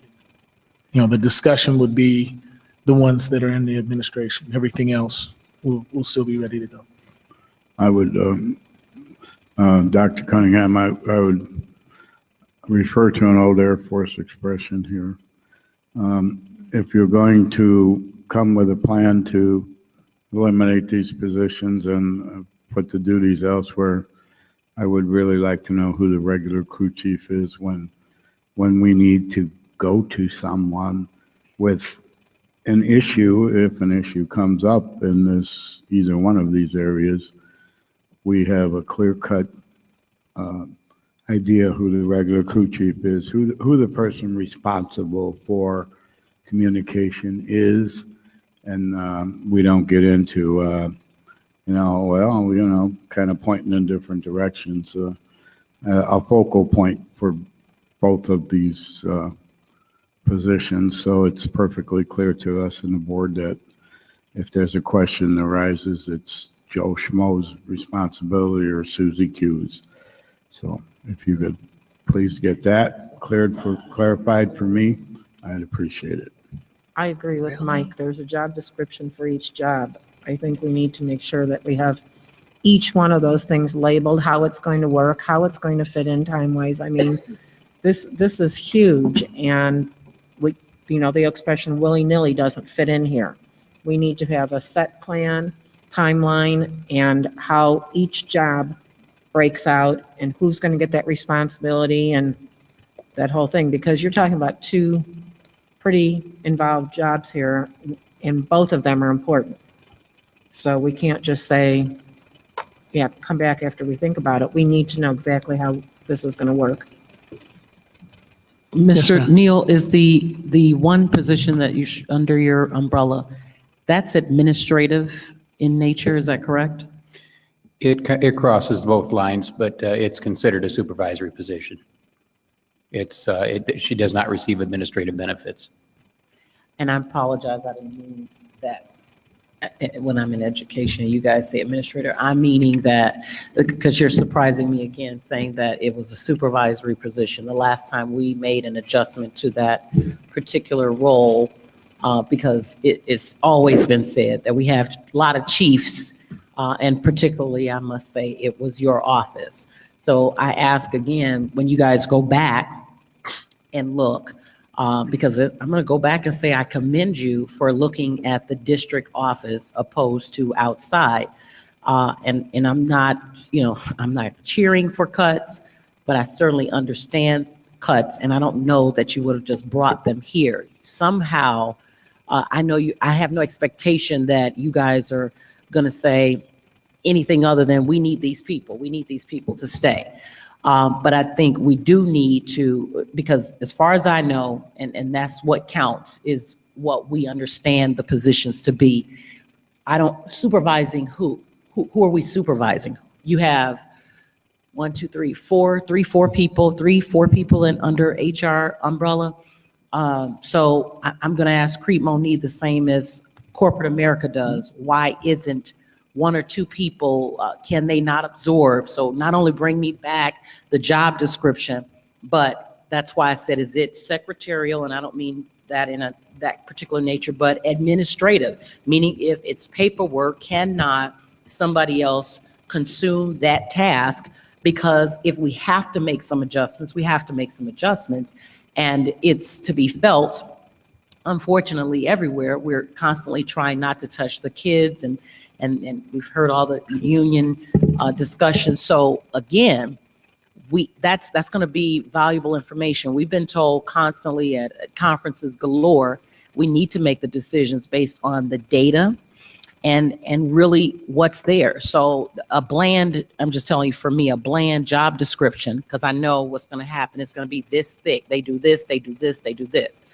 It's what else can somebody else do that would fit in, so that we can find a savings. We have to find a savings. There's no question about that. And whether we are, very sorry about the scenario, we still have to find some measure of doing it. Now, I'm not going to, support to our detriment, but if it's a necessity, we need to figure that out. So I don't want you guys to go back and think, at least from what we're saying, from what I'm hearing us say, we're not saying we don't want to cut, but we're saying prove to us, show us something, because once it's done, it's done.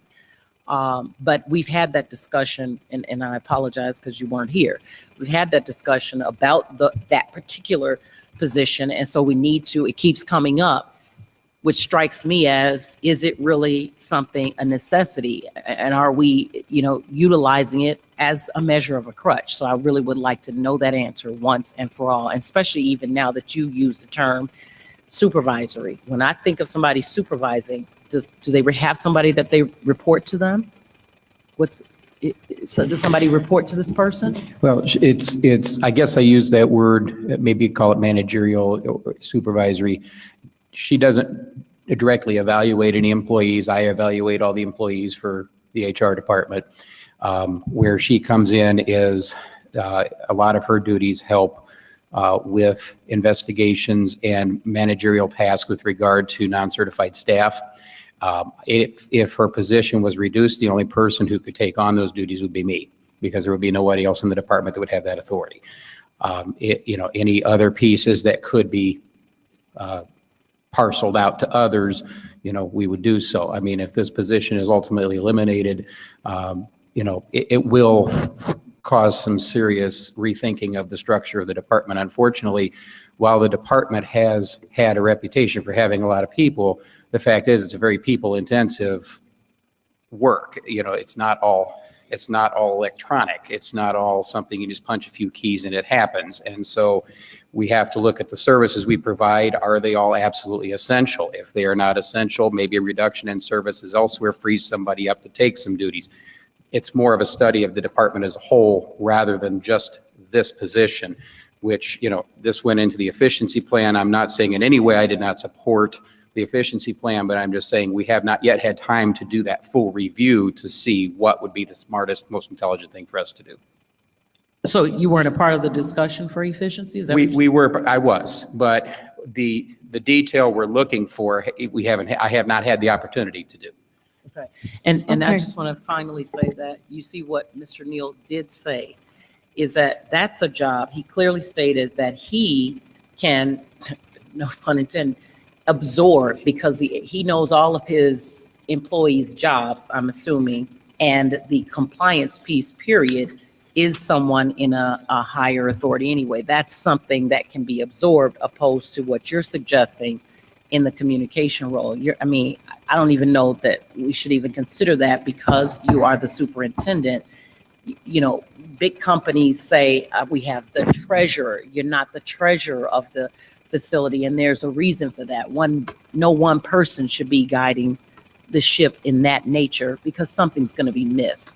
But I think what you've just stated helps to explain, at least, and I'm not condoning the separation or anything, but I'm just saying certainly that is at least different from this other thing. And when we evaluate it and look at it, someone can do that job that we can reasonably expect would have the same effect in the job, and even more so because it's the head of HR altogether.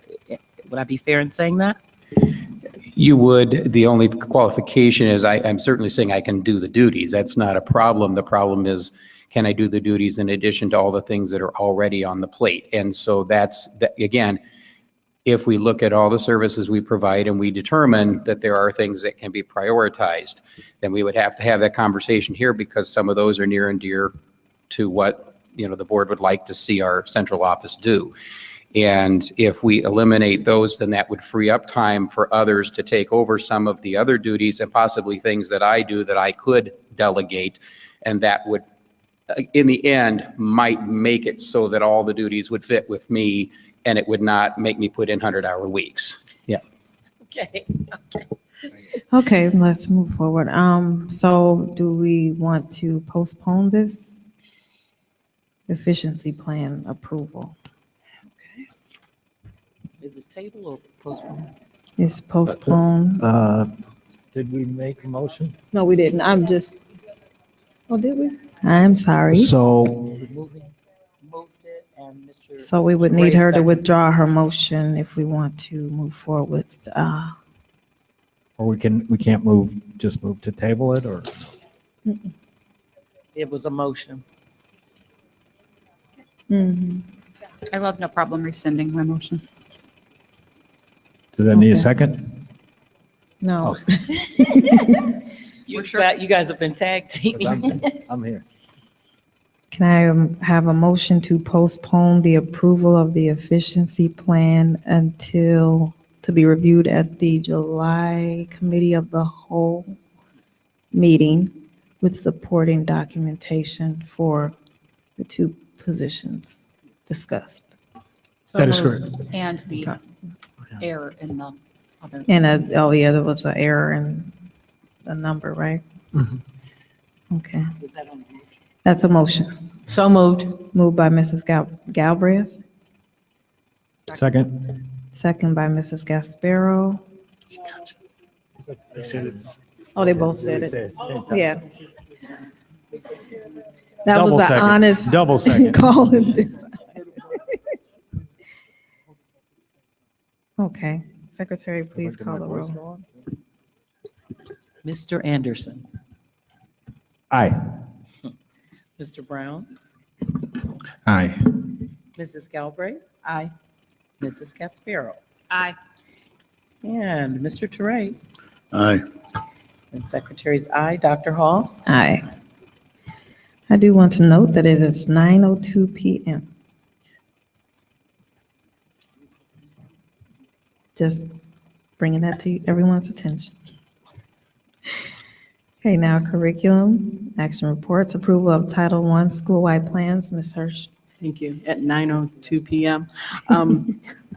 This is a request to approve Title I school-wide plans for Crete Monee Middle School and Monee Education Center. Title I is our federal grant that supports schools with free and reduced lunch rates above 40%.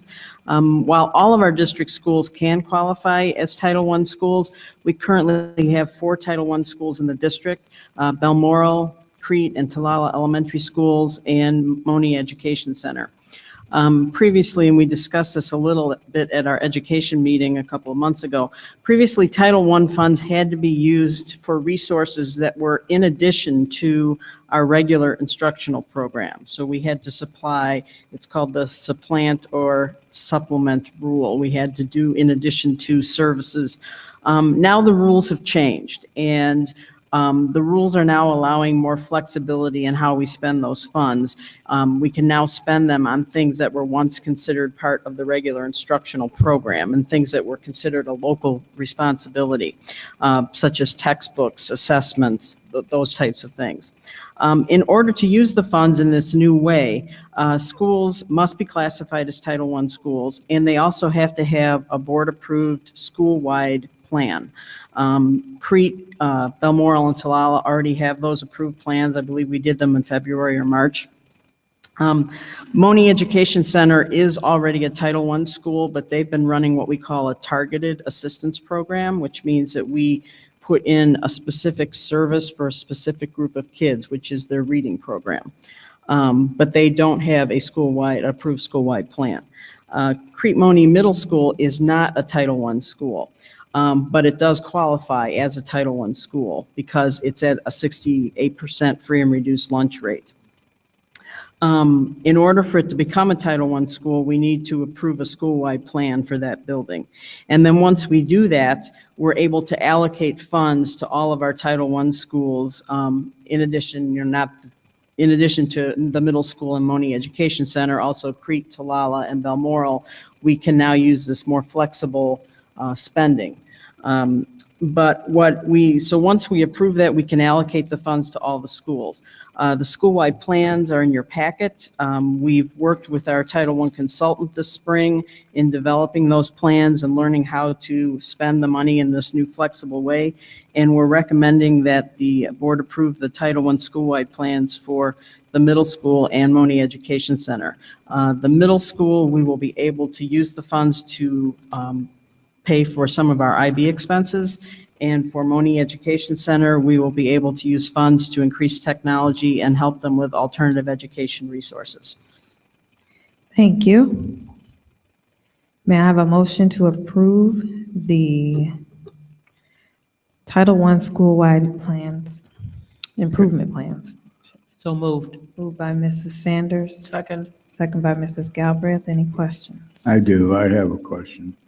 Can you send me something, or is there such an animal that exists to where that I and my trying to quote Bill O'Reilly here, I'm a simple man with simple questions. Okay, Fox News. Anyway, poverty rate. Is there something that is uncomplicated that you can send to me that defines what poverty, what what is poverty rate? How do you qualify for being considered in poverty when, you know, is there something in paper out there that says, here is what a poverty person is, and here are the requirements to be considered in poverty, where, you know, the word poverty means, you know, I'm like, what's his name, Ratchet in the Christmas Carol, you know, I'm out there suffering, and Cratchit, is it, or Ratchet, whatever it is, you know, I don't know. Sure. You know, you understand what I'm getting at, I do, Laura? I do. Is there some way, you know, 69% of this community doesn't seem to be starving, you know? No, there's actually two calculations, and I know Dr. Williams is itching to get in on the conversation, but there are two calculations that are done with regard to poverty rate. One for Title I. One has to do with the poverty rate within the community as a whole, but for title, and that determines our allocation, how much money they're going to give the district. The other one that's used for classifying schools is simply the free and reduced lunch rate, and if it's above 40% of the students in the school. And that's through our food service that qualifies those students. So I don't know, Dr. Williams, if you want to add. Mike, if you go to the IllinoisReportCard.com and put in our school districts, and you go to the tab marked students, there is a menu down the left and it says low income. You can click on that and it tells you the percentage. So I'm looking at our district right now. It's listed at 69.5% overall low income. And if you look in the box below, it explains it. It says this display shows the percentage of students in this district eligible to receive free or reduced price lunches, live in substitute care, or whose families receive public aid. So that's the state's definition of low income. Is that eligibility for free or reduced lunch is done by family income? Is that right? Is that Free and reduced? Yes, Yeah. it's family income, Do we know what the amount of students in the house, amount of people in the household. Here's a chart I can send out to the full board, if that's your pleasure. Okay, And I thank you. believe they are getting, the last I heard, they're going to be tightening that up a little bit. Who? The federal government with that program. It's done through the school lunch program. So that's. We did do some. Because I think the qualifications have stayed the same for a few years now. But we as a district, or we as a board, a few years ago, did some measure that we could, or what we could, because it's, of course, you know, done by the government, but remember, oh, you weren't here. Where you were, she wasn't. I'm thinking of Mr. Cruz. The screening But process? remember the screening process, because I think we did away help with me if I'm understanding your question, Mike. He said, I think he had the percentage of 69%, but is your question, is there disbelief that there is that much poverty in this community? Is that what you're saying? No, what I'm saying is I wanted to see what the formula is for it, The because, formula, okay. you know, I didn't get a Social Security raise this year because there was no increase in costs, you know? How does, you know, the federal government said nothing increased in costs, so I don't need any more money to live, you know? So, you know, I'm just trying to see if they keep up with it and what formula they use to determine that, you know, if there's been no cost for me, there's been no cost for community members in general, you know? And, you know, I just want to see what formula they use and how it's calculated, that's all. And you know, just to understand it better.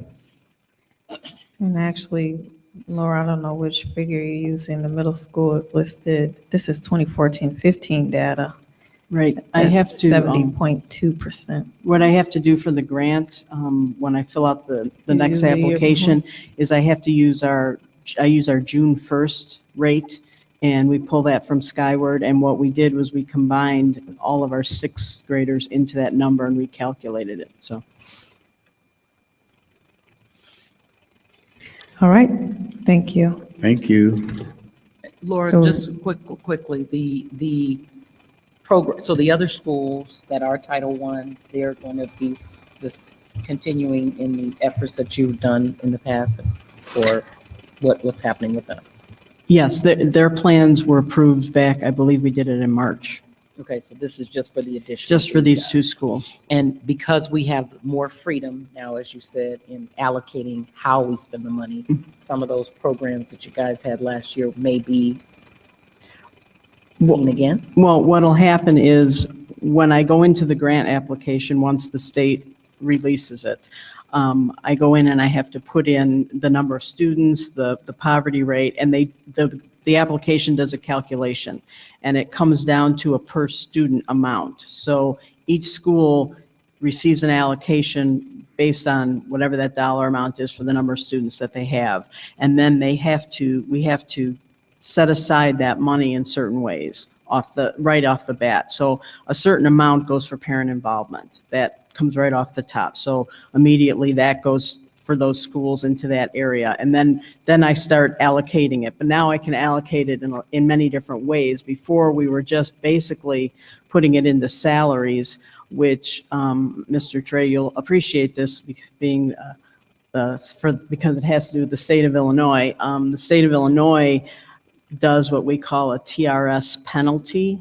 So if you actually pay TRS employees with your federal funds, the state of Illinois will not pick up the TRS portion of the salary. So they make us take it out of the grant. And now that percentage has been gradually increasing over the last 3-4 years to the point where this upcoming year, it's pushing 40%. So if you do the math on that, if you just rough numbers, if you had a person that you were paying $100,000 to, you're going to charge $140,000 to the grant for that salary. So we're actually losing money that we could otherwise use because of this penalty. But now with flexibility, we're able to take the money and use it for a lot of things that we weren't allowed to do before. So we can get it out of salaries and we can start buying a lot more of our instructional materials with it, which makes better use of the money. It's a smart move. And you as superintendent, because we talked about this in, I think it was a committee of the whole recently, where we talked about different programs, and I was asking that question, where will we get monies to do certain things with parent involvement?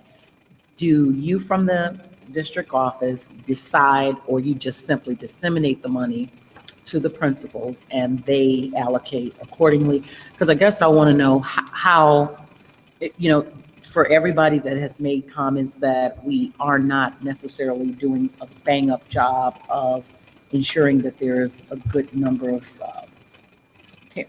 much parent involvement, especially in the day and age of this Common Core and all of that. We need to do something different, not necessarily what we're accustomed to, PTO and that kind of thing. What are you guys saying that needs to be entered into the school? We talked, a year or so ago about you guys having these parent centers in the schools. Is that a part of that discussion? That can be a part of it. Okay.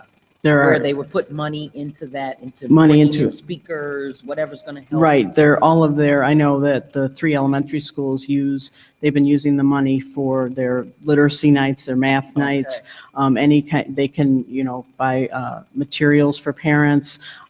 If they're giving away resources at that night, on those nights, they can purchase that with grant money. So it helps support those efforts. Okay. All right, thank you. Please call the roll. And Mr. Toure? Vote aye. Okay, Mrs. Gasparo? Aye. Mrs. Galbraith? Aye. Mr. Brown? Aye. Mr. Anderson? Aye. And Secretary's aye, Dr. Hall? Aye, thank you. Motion carries. May I have a motion to approve the the approval of the personnel report as follows.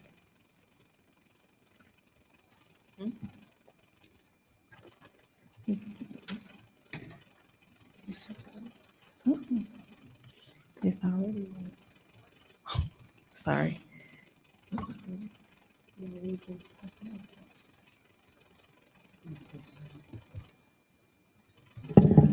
Are we approving the personnel report as a whole or as individual items? As a whole? Item Okay. number C1. Okay, so certified staff employment would include Julie Chawley, Christine Conlon, Diane Harmon, Andrea Johnson, Jeff Miller, Patrick Moody, Jasmine Owens, Matthew Slusher, and Susanna Zirkle. Certified staff reassignment would include Catherine Bradley, Jocelyn Ferris, Amanda Karszewski, Michelle Kelly, Kelly Mahoney, Nancy Petro, Tiffany Schaus, and Derek Watson. Certified staff leave of absence would include Amy Bertoletti, Joanna Boss, Catherine Burnham, Samantha Johnson, Elizabeth Lagunas, and Christine Lawson. And it was requested that I clarify the reason for several of these is parental leave of absence, not paternal leave of absence. I do apologize for that. For certified staff return from leave of absence, we have Jamila Bynum. Certified staff intent to retire, Kimberly Barr, Susan Cole, Margaret Kandari, Linda Novak, and Sandra Swiderick. Certified staff resignation, Alexandra Arliss, Philip Brownlee, Katie Carroll, Ashley Dossack, David Evans, Allison Fatke, Milton Harmon, Christine Hepper, Melanie Johnston, Megan Koss, Stella Musney, Theodore Pierce Jr., James Remazinski. Educational support staff employment, including Nedra Berkeley, Lauren Mason, Anna Romo Padilla.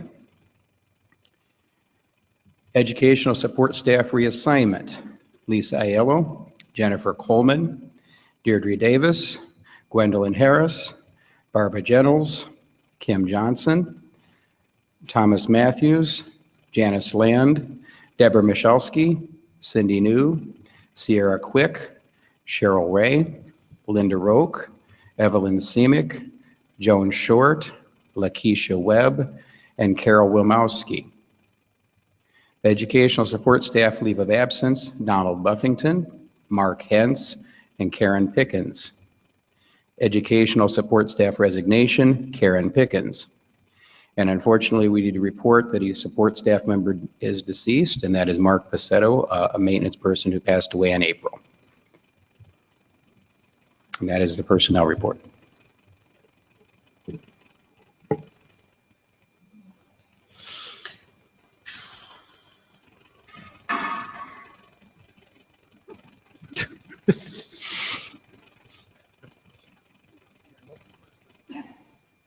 I did not know she taught second grade. Can I have a motion to approve the personnel report as read? Moved. Who was that? Second. A move by Mr. Teray, second by Mr. Anderson. Secretary, please call the roll. Mr. Anderson? Aye. Okay. Mr. Teray? Nay. Okay. And Mrs. Gasparo? No. And Mrs. Galbraith? No. And Mr. Brown? Aye. Okay, and Secretary's aye, Dr. Hall? Aye, thank you. Motion carries. Can I have a motion to approve amendment to principal retirement agreement? Moved. Moved by Mrs. Gasparo. Second. Second by Mrs. Galbraith. Any questions? I did need clarity on this one. I talked to the superintendent about it. I'm trying to understand the amendment to this agreement, and I want to get clarity on whether it's an amendment for just to accommodate the personal issue with the individual. What is past practice with this? I don't want us, if it is to accommodate an individual, I want us to always be fair. So if it's something that's a general practice that we do, then that's one thing. But if we're adjusting because of specific needs of a particular person, I do believe that's unfair.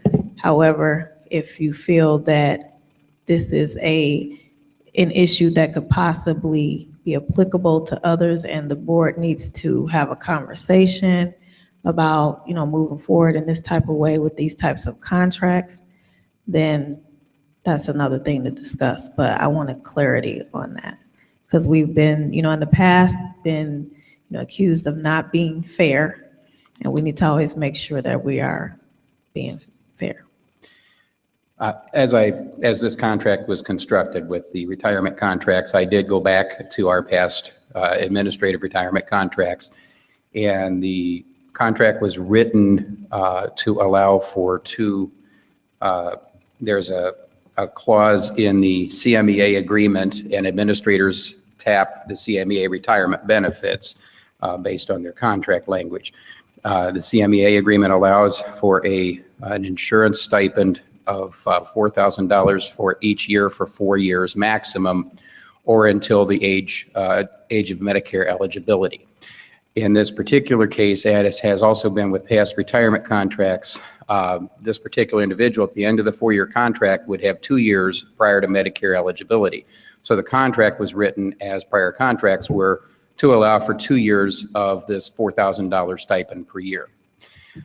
However, past contracts also had language that if the person that allowed the person, if they retired early, to tap those other 2 years. If something happened, if they had an illness, if they became disabled, they had to leave early, they could tap the other 2 years without having to do an amendment. This contract, the way it was written, once I talked with the attorneys, it wasn't allowing anything other than what was in the contract. So basically, when Mrs. Jones brought this to my attention, I went back and had the attorney look at that and then draw up this amendment, which essentially says if she would retire for whatever reason, whether it's medical, it's disability, or anything like that, prior to the end, she could tap that full 4-year benefit that everybody's entitled to.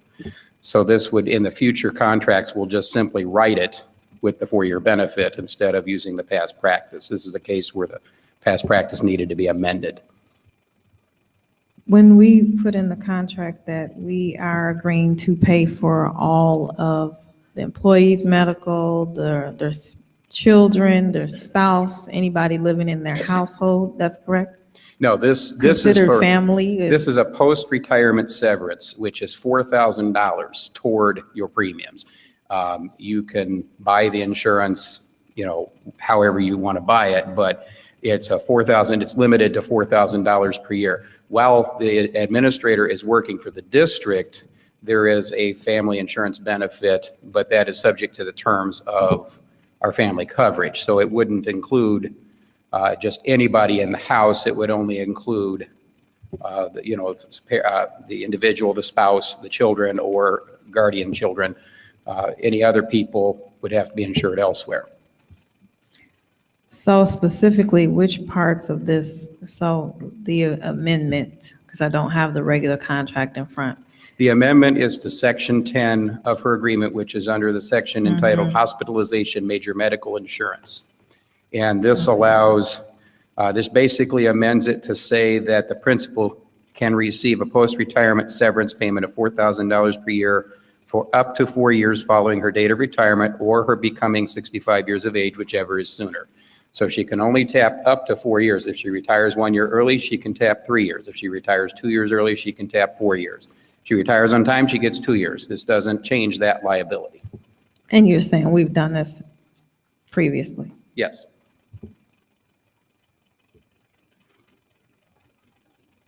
And not to single Laura out, but her contract was written with the 4 years as well.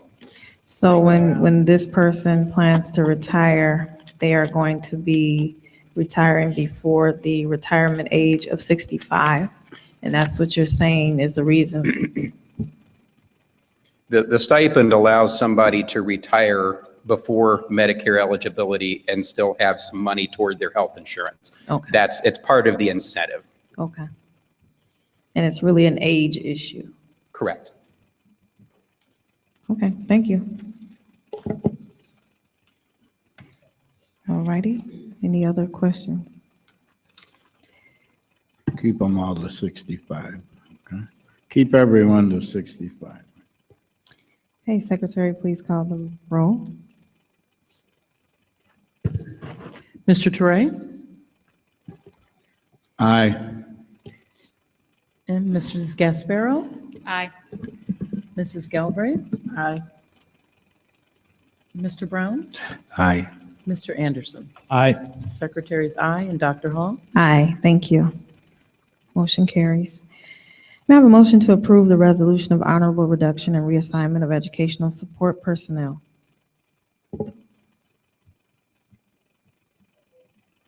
Moved by Mrs. Galbraith, Second. second by Mrs. Sanders. Any questions on the resolution? Secretary, please call the roll. Mr. Toure? Nay. Nay. Nay, okay. And Mrs. Gasparo? Yes. Mrs. Galbraith? No. And Mr. Brown? Aye. Mr. Anderson? Aye. Secretary's aye, Dr. Hall?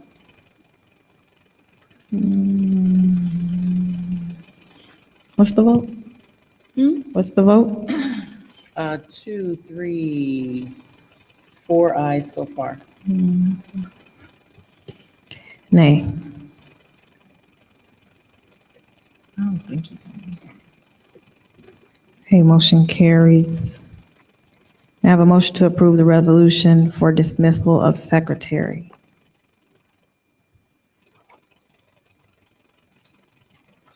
Moved. Moved by Mrs. Galbraith.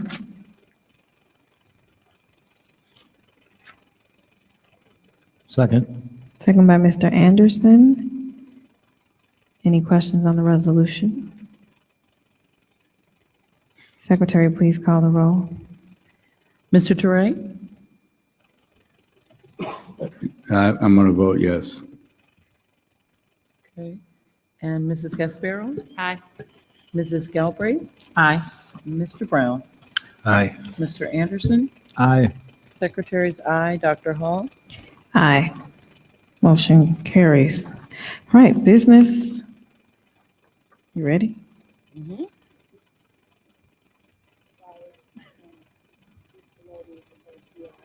So the first four, we did, go over in our committee of the whole meeting, and we requested, Yes, we had information that was requested to make sure that we didn't have any issues. I got the information from Mr. Hauser, and Mr. Hauser says, in his opinion, the services of OT or ST are services that individuals possessing a high degree of skill where the ability or fitness of the individual plays an important part. These are highly trained individuals in their individual ability or fitness is essential to the success of their services. Basically, what it's saying is we do not have to get 3 bids to do this, and it is in law for Illinois. So there's no reason to make any changes to our policies, and what we're doing and what we have done is proper in its steps. okay, so item 1 is the approved special education software vendor agreement. 2 is approval of the Medicaid fee for service billing. 3 is approve occupational therapist agreement, and 4 is approval of the speech and language pathologist. Ms. Bellotti. Good evening. Good evening. The first on the agenda there is for PCG, which is a provider. Alan, can you move the mic so they can? Is that better? I'm not usually accused of being too quiet. The first report is that regarding PCG, web-based provider of IEP system. I mentioned that we serve 850 students in special education, And each student requires an annual review, plus every 3 years, also an evaluation. The paperwork is tremendous for our staff. This system will allow us to be web-based.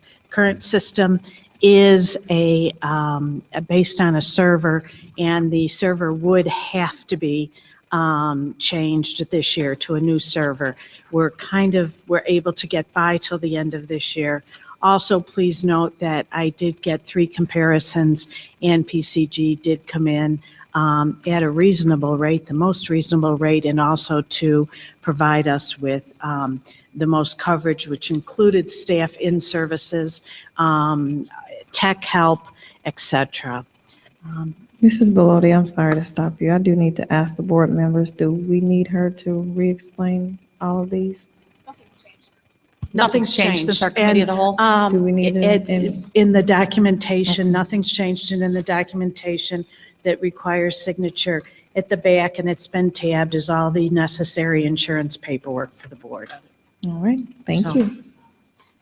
May I have a motion to approve special education software vendor agreement? Moved. Moved by Mrs. Gasparo, Second. second by Mr. Brown. Any questions? Secretary, please call the roll. Mr. Anderson? Aye. Mr. Brown? Aye. Mrs. Galbraith? Easy.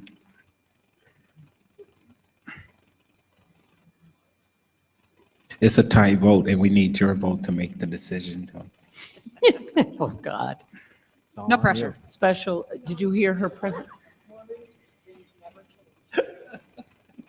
Special education software vendor agreement. Okay. Okay, Mrs. Gasparo? Aye. Mr. Teray? Aye. And Secretary's aye. Dr. Hall? Aye, thank you. Motion carries. May I have a motion to approve Medicaid fee for service billing vendor agreement? Moved. Moved by Mrs. Gasparo. Second by Mrs. Galbraith. Any questions? Has anything on this one changed since our? No, ma'am. Thank you. Secretary, please call the roll. Mr. Teray? Aye. Mrs. Gasparo? Aye. Mrs. Galbraith? Aye. Mr. Brown? Aye. Mr. Anderson? Aye. And Secretary's aye. Dr. Hall? Aye. May I have a motion to approve occupational therapist agreement? The occupational therapist. Moved by Mrs. Galbraith, Second. second by Mrs. Gasparo. Any questions? Nothing has changed. Well, I just want to reiterate the compliments that was presented at the committee as a whole, as far as the services that this particular company provide, Yes. which was conveyed to the committee, basically that this particular vendor exhibited exceptional services. Just want to share that in a public setting. Thank you. You're welcome.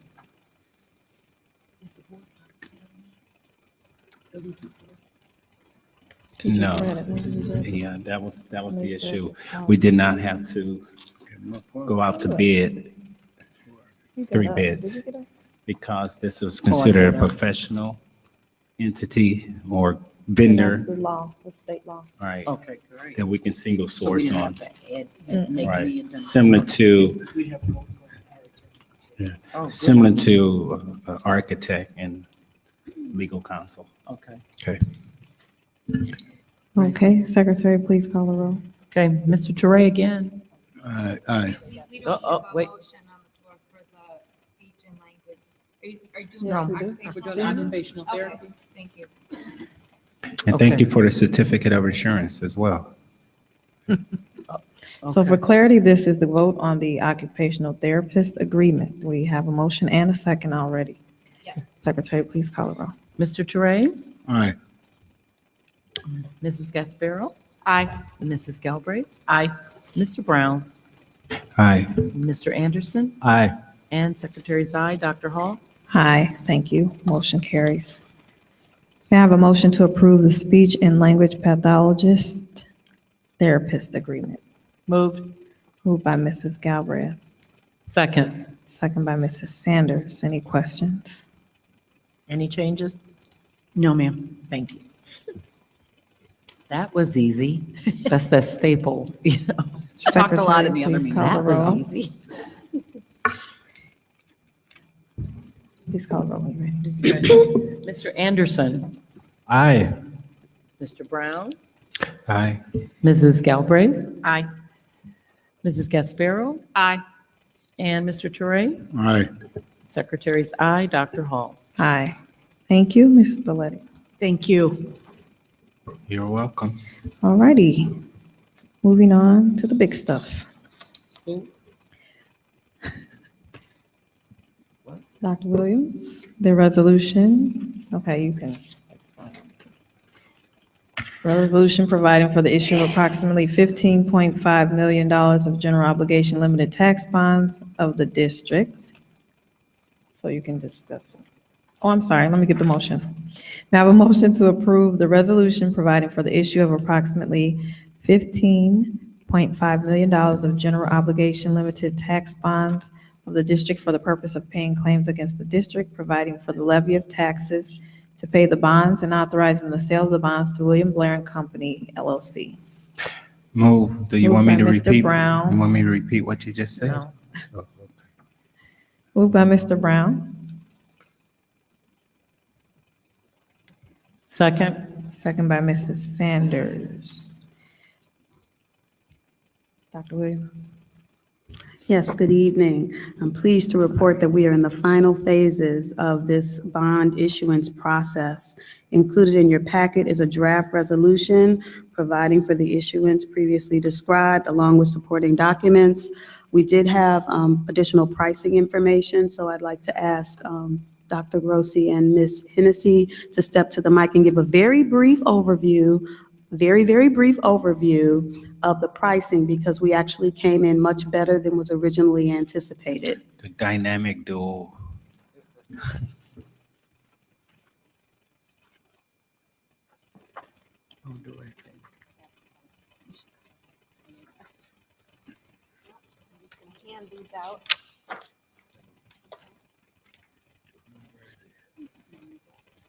Okay. Thanks, everyone. Thanks for having us. We were in the market today with a bond sale. I'm going to address both the resolution for the 15.5 million of the funding bonds, which will pay for the alternate revenue bonds that were issued to fund the middle school addition reimbursement, and also address the sale results on the refunding bonds, which is your next motion. So today we are in the bond market with the district's bond issues. The good news to report is that Standard & Poor's rating agency reaffirmed the district's A+ stable rating and assigned a management rating of good to the district. And just to mention, some of the feedback from the rating agencies were that much of the strength of the rating is due to the reversal of the structural deficit via the implementation of the 3-year efficiency plan and the solid board finance policies. So compliments to Dr. Williams and Dr. Cunningham, who spent a lot of time on the phone with the rating agencies. In terms of our pricing today, we had a really wonderful sale. We benefited from the uncertainty in the market of Great Britain leaving the European Union, often referred to as the Brexit. That has caused a lot of volatility, has caused interest rates to come down substantially in the last week. So that resulted in rates that were about 15 basis points lower than bonds that were priced only a week and a half ago with similar bond ratings. So we were extremely pleased. One of the items in your documents is a final pricing report where we compare the yields on the district's bonds to yields on other similarly rated bonds. And as I mentioned in the memo, the yields are about 15 basis points or 0.15% lower than they were about 2 weeks ago, again, because of this uncertainty in the market. So we're very pleased about the timing. So the final all-in true interest cost on the combined bond issues is 3.15%, and that compares with some of the estimates we've been looking at prior meetings. June 13th, we were estimating 3.45%, and on April 19th, we estimated 3.5%. So very nice results. And in fact, on the refunding, which is the portion of the debt that's used to flatten the taxes from, instead of going up to 15 million, to keep it at 12 million, that portion of the financing cost actually $1 million less than we originally estimated, based kind of given the strong rating and the great market conditions. So that's the overview report on our bond sale today. And Dr. Rossi and I would be happy to answer any questions you have on the documents in your packets. Are these callable? These are callable bonds? Yes, they're callable January 1 of 2026. This is a significant savings, you know, and I hate to go back and just restate some comments that I made several months ago, but at one point we were looking to borrow $15 million plus in working cash, and the interest rate at that time was right around a little bit over 5%. So nobody knows what the future brings, but I think we just so happen to fit right in there at a very, very favorable rate. So good job, guys. Really good job. I have a question. Yes, ma'am. Can you please re-explain the difference between callable and non-callable? Sure. Callable means that it's the district's option to refund or redeem the bonds, okay? So just like when you have a mortgage, you can choose as the holder of the mortgage, or as the issuer of the mortgage, to refund or refinance your home at any time. Okay. It's the same concept with municipal bonds. So it's the district's ability to refund bonds. The thing about municipal bonds, though, is investors are unwilling to sell them callable at any time. They want call protection of about 10 years. That's why we've got the earliest call date 10 years later, January 1 of 2026. But really, the call applies to all of the 15.5 million bonds, because those are longer bonds anyway. So, Okay, thank you. Meaning like you're paying it off early. right. Mm-hmm. Okay, and I have a second question on your graph on the back. Yes. Current debt service payments are in red, and they go all the way to 2034. That's confusing to me, because we don't have a current I think payment to that goes all the way 2034. down to 0. I'm sorry, that red line somehow got extended there. Okay, But it's I just wasn't sure if it was extended above on that and 0. it current, so I wanted to make sure that I was clear on that. So really, at 2025, the current one would be at 0. Correct. And go all the way through. So you're just showing it till the end if we extend. Right. Okay, thank you. Mm-hmm. I have another question for the doc. What's new in Springfield? Well, I mean, nothing's new. There's obviously there's still, I guess, Is that a trick question? same old, same old. There still is a. I know that one of the school districts in our area was going to meet with the governor downtown, and he canceled because of protests. There's a lot of heightened anxiety. I think that nobody wants to be blamed for delaying payments next year, and that's in our favor. But nobody wants to take the first step to make things happen. So it's gridlock squared, and it's.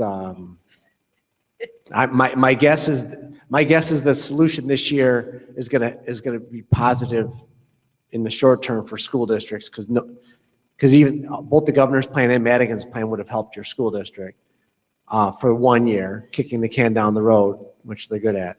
And but who's going to make the first step? Nobody knows. Usually, even when there's a fight, I think they know what the end result's going to look like. I don't think anybody really knows how it's going to look like. But there's certainly a lot of political squeezing going on to try to make somebody balk. Thank you. Okay, Secretary, please call the roll. Okay, Mr. Anderson. Aye. Mr. Brown. Aye. Mrs. Galbraith. No. Mrs. Gasparo. No. And Mr. Teray. No. Secretary's aye. Dr. Hall. Aye. Thank you. Motion carries. May I have a motion to approve resolution providing for the issue of approximately $12,765,000 of general obligation bonds of the district for the purpose of refunding certain outstanding bonds of the district, providing for the levy of taxes to pay the bonds, and authorizing the sale of the bonds to William Blair and Company, LLC. Moved. Moved by Mr. Anderson. That was Mr. Teray. Okay. Right? It was Teray. The other Moved by gray Mr. haired guy. Teray. Second. Okay, second by Mrs. Galbraith. Put your deep voice on, Mr. Teray. Move. What's his name? Okay, put your deep voice on. Oh, my deep voice. Okay, any question? Oh. Okay. Any questions? Okay, Secretary, please call the roll. Okay, Mr. Teray. Nay. Okay. Mrs. Gasparo. No. No deep voice. Mrs. Galbraith. No. Who is that? Mr. Brown Aye. and Mr. Anderson Aye. and the secretary's aye. Dr. Hall. Aye, motion carries. It's late now, right? Can I have a motion to recommend, for the recommendation to pay interfund loans? Say it once more. Yes, can I have a motion to approve the recommendation to repay interfund loans? Moved. Moved by Mr. Teray, Second. second by Mrs. Sanders. Any questions? Please explain interfund loans. Yes, back in December, interfund loans were approved to address the fiscal cycle of how we receive our revenue. And those bonds were anticipated to be paid off later during the year. Now that we've received our bond proceeds and we've also received our tax revenue, it is the appropriate time to repay those loans. So the recommendation is to approve interfund loan repayments totaling $5 million, $1 million of which will go to the education fund, and $4 million of which would go to the operations and maintenance fund. Thank you. You're welcome. Secretary, please call the roll. Mr. Anderson Aye. and Mr. Brown. Aye. Mrs. Galbraith? No. Mrs. Gasparo? Yes. And Mr. Teray? Aye on this one. You said aye? Aye, I'm sorry. Okay. Caught in his throat a little bit. Yeah, it's hard to say aye. Trying to cough it out now. Secretary's aye. Dr. Hall? Aye, thank you. Motion carries. Thank May I you. have a motion to approve the recommendation to transfer $15.5 million from the Operations and Maintenance Fund to the Capital Projects Fund? Moved. Moved by Mrs. Galbraith, Second. second by Mr. Teray. Any questions? Secretary, please call the roll. Dr. Hall, may I make a statement? Oh, I'm sorry, go ahead. I thought we had discussed this. It's worth noting that 15.5 million, 4 million of that was already loaned. So the actual transfer will be 11.5 million. So do we have the wrong amount on here? This I spoke to Ms. Tobin about it, and she said we could not change the amount, so I don't know if we need to change the motion now. I don't know. It was asked with less than 48 hours. Right. And we can't change it once it's posted. So now are we amending it? But why didn't we say, you Well, guys, we can't why add didn't to we the amend agenda. it We before we can't- made we a can motion? adjust- Why didn't you guys? We say can something adjust it, about right? before then?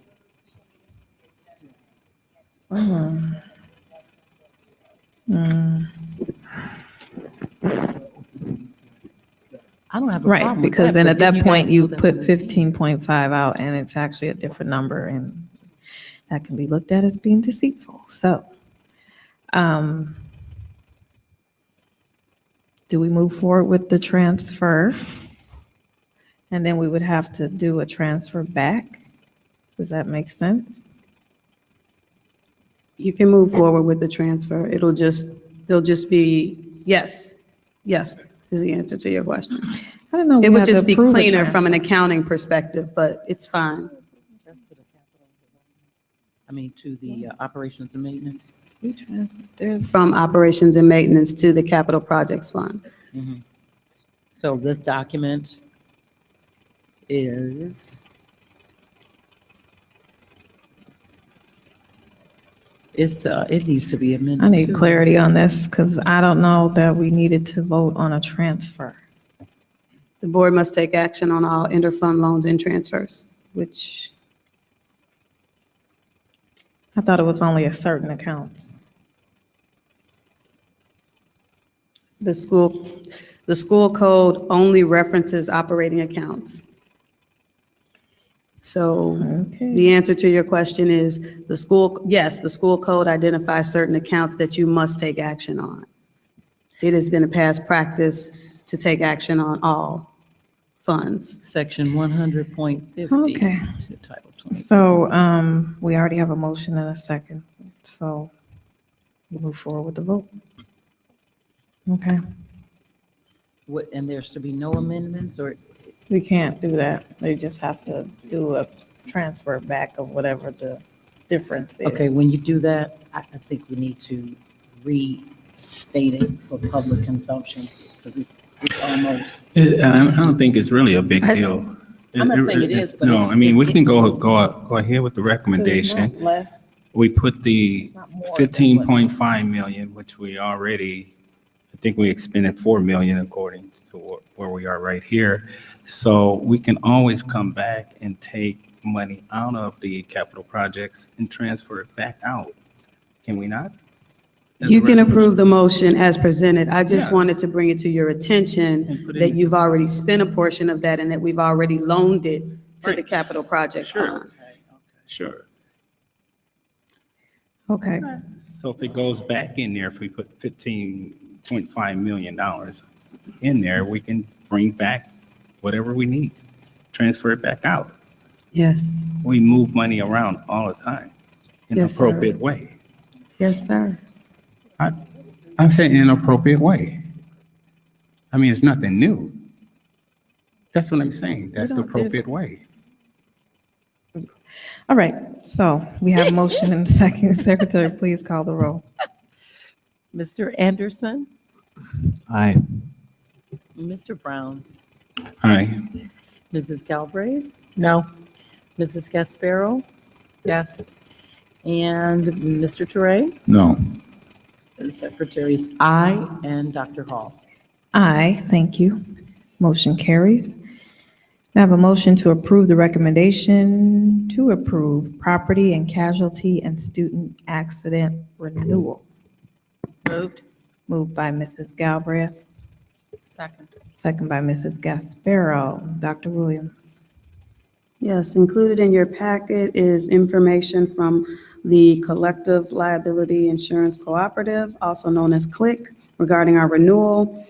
Our loss history is actually improving, so this renewal includes a 5% decrease over the prior year, and it is recommended that the Board of Education approve the renewal as presented for a total program cost of $188,690. Thank you. Any questions? Um, Secretary, please call the roll. I said I had a question. Oh, I'm sorry. Didn't. It was a long night when we had our committee of the whole meeting. Was this brought before us at the committee of the whole meeting? No, Okay.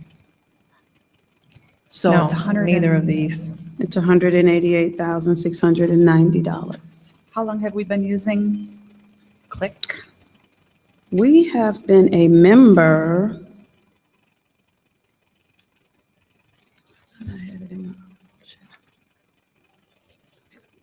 I have it in here somewhere. Since at least 2009. 2009 here. It's in one of the one of I the just know that our attachments. past practice is to bring these things in front of a committee before they come to the board, so this is a cooperative agreement. Yes. And we had a 5% savings. This is a 5% increase over, 5% increase. Increase or decrease?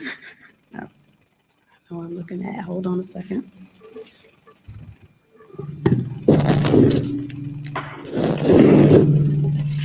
The loss was a Loss history. 21% decrease. But the cost itself is what? The cost itself is the 188,000. Which is an increase or a decrease over last year? That was a decrease. It's a decrease. It's a typo. Thank you. Mm-hmm. Dr. Williams? Yes. Dr. Cunningham. So Mrs. Gasparo just suggested, and I don't know if I want to hear it anymore tonight. Why wasn't this brought before the committee of the whole? I reviewed all of the finance meeting agenda items with the chair, and the chair elected which items would be brought to the committee of the whole. I believe, and I don't mean to speak for Mr. Brown, but this is a standard renewal that was not an increase. So I'm talking to Dr. Cunningham here, because again, this is new committee of the whole. It's one meeting. It's not a chance to catch something up in another meeting. Mhm. So we need to establish a process of if something comes after that or something you all feel like may weigh down that meeting or doesn't, if it's a procedural thing, Mhm. you know, it still needs to come before the board, and we need to really exercise the FYI more. That's what this is gonna take. We still have to, you know, get Make the sure the information is information. out. We want to be able to see it before it comes to the board meeting. You know, there were some personnel ones too, that some of them were on FYI, some weren't. I'm just saying to all the assistant supes and the superintendent, we have to tweak this process a little more, because we don't want to take away any opportunities for the board to see this information before it gets here. I know it's on the packet, but even then, it's a lot. And even then, at that point, it's a new introduction, you know? Okay. So That's not a I problem. understand some things we're not gonna be able to have an in-depth conversation on, but it always needs to come to us in some kind of fashion. No problem. Does the board agree on that?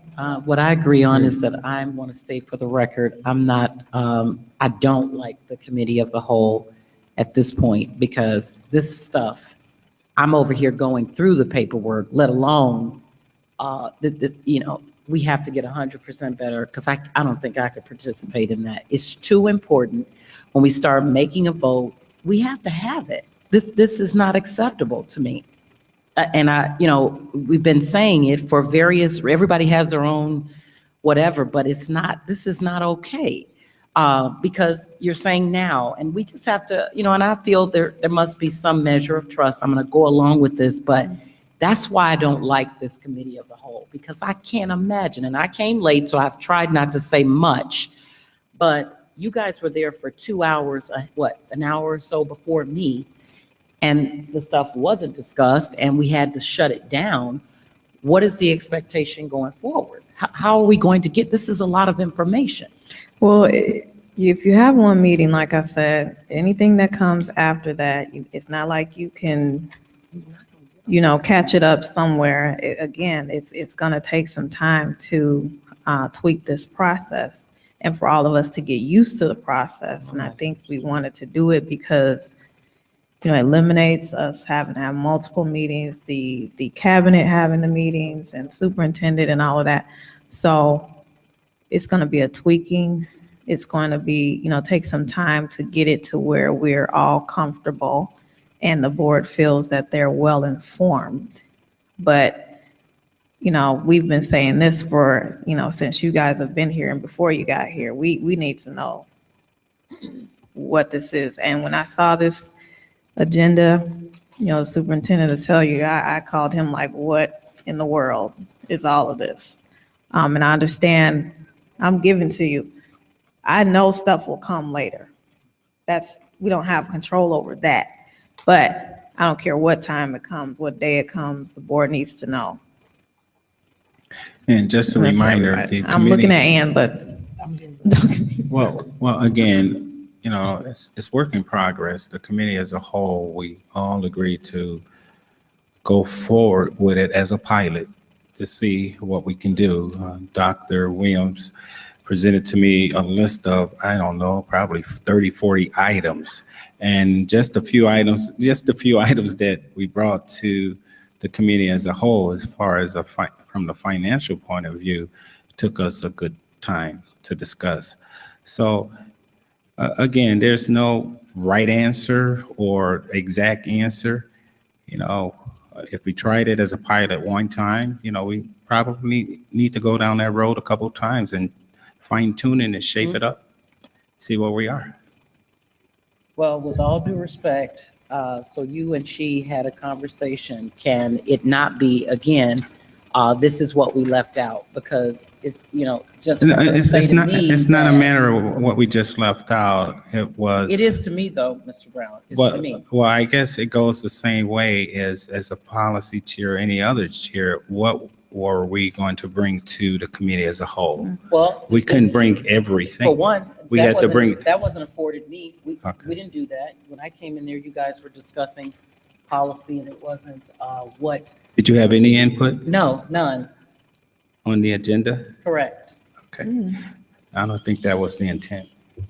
So my communication was, we're bringing this, everything else, go to the FYI. That's what I'm clear on that, and I was not clear on that initially. So, I take full responsibility for that. I was not clear under that impression.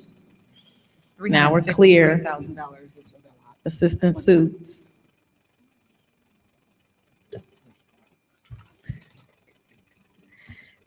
Now, what I will say, what day was the community? June 7th? Yes. That was And it's sometime this year. June 21st now, so we're 14 days. What I knew on the 7th or before the 7th, that's 2 weeks in between, things come up.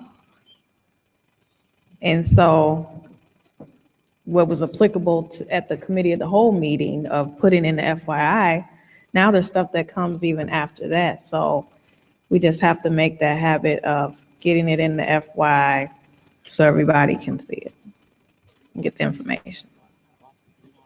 I just have a question on this click thing. Can I ask it now? I'm sorry, what did you say, Mr. A Turner? question on the click insurance. Great American package here.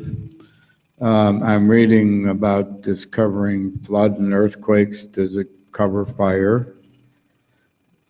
I'm sorry, what? Does it cover fire damage? The insurance? Yes. Yes, sir.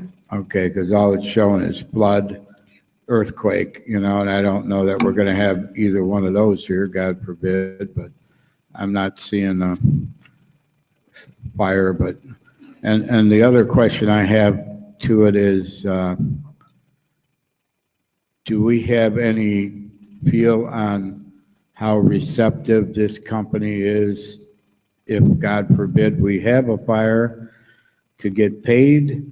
Or are we going to fight like some insurance companies forever, trying to get, are they going to try to squeeze every nickel and dime?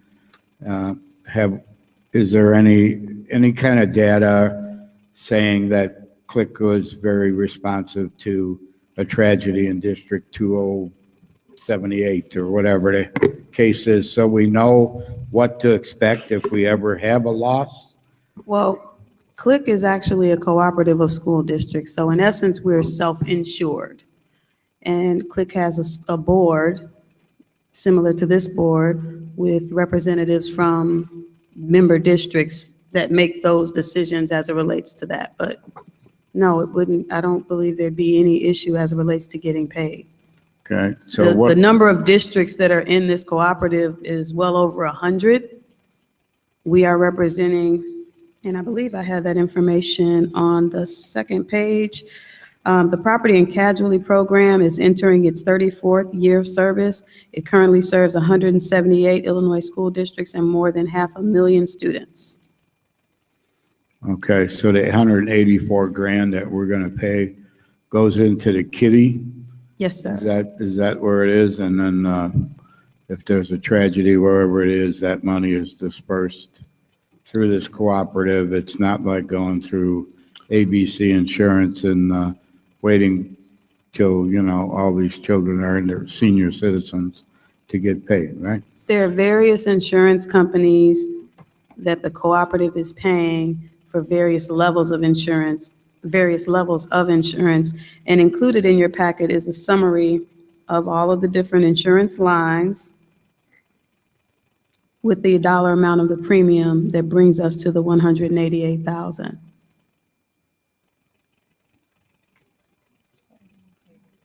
Okay, I'm just trying to figure out how it works, if there's a problem, because it's not like buying insurance from Allstate or State Farm or whatever. This is a cooperative, and they buy it through whoever Clicks honchos believe they're going to get the best bang for their buck. Is that what you're saying? They take it out to market and they look at several different companies. The summary that I was referring to is on page 422.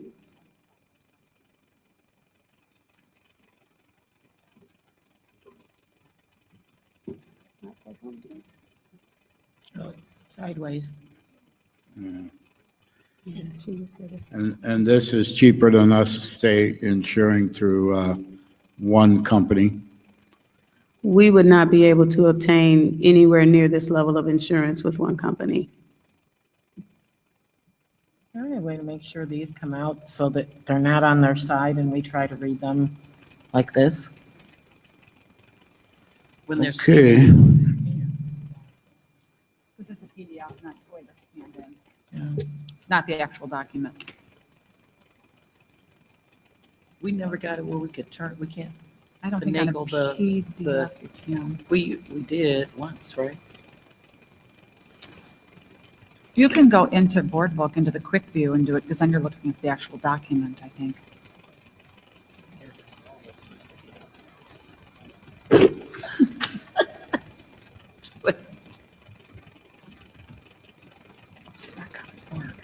Right. Okay, are we finished with the questions? That's it. Thank you from me. Okay. Okay, so Secretary, we got the motion in a second, correct? Please call the roll. Mr. Anderson? Aye. Mr. Brown? Aye. Mrs. Galbraith? Aye. Mrs. Gasparo? Aye. Mr. Toure? Aye. And Secretary Zai, Dr. Hall. Aye, thank you. Motion carries. May I have a motion to approve the recommendation to approve workers' compensation insurance renewal? Move. Moved by Mrs. Galbraith, Second. second by Mr. Toure. Any questions? Okay, Secretary, please call the roll. Mr. Toure? Aye. Mrs. Gasparo? Aye. Mrs. Galbraith? Aye. Mr. Brown? Aye. Mr. Anderson? Aye. Secretary Zai, Dr. Hall. Aye, thank you. Motion carries. May I have a motion to approve the recommendation to approve fiduciary liability renewal. Moved. Moved by Mr. Teray, Second. second by Mrs. Galbraith. Any questions? Recommendation to approve fiduciary liability renewal. Okay, please call the roll. Mr. Teray, Aye. Mrs. Gasparo, Aye. Mrs. Galbraith, Aye. Mr. Brown, Aye. Mr. Anderson, Aye. Secretary's aye, and Dr. Hall. Aye, thank you. Motion carries. May I have a motion to approve the recommendation to approve independent contractor agreement for costume design? Moved. Second. Moved by Mrs. Galbraith, second by Mrs. Gasparo. Any questions? Is this a new is this a new contract? That's why I wanted, this is, We did this earlier in the year. Well, it says this contract entered into on the 10th day of September 2015. That's why I'm. right. I asked her to update the contract, and she neglected to update that portion of it. Please give the background on this. The contracts for costume design were discussed at a finance committee meeting, I would say 4 or 5 months ago. There were 3 separate contracts, and there were substantial increases and questions that were raised. I did receive the responses to those questions and forwarded them to the board, and this is the last of those contracts. As we prepare for the new year, we have informed Mr. Thorsky that he will need to look at multiple options for costume design. Historically, we've had this one person do it, and the rate has just increased over the years. When does that take effect?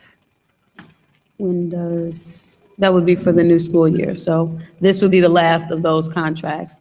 And Mr. Thorsey has been directed that he needs to look at other options to ensure that the pricing is competitive.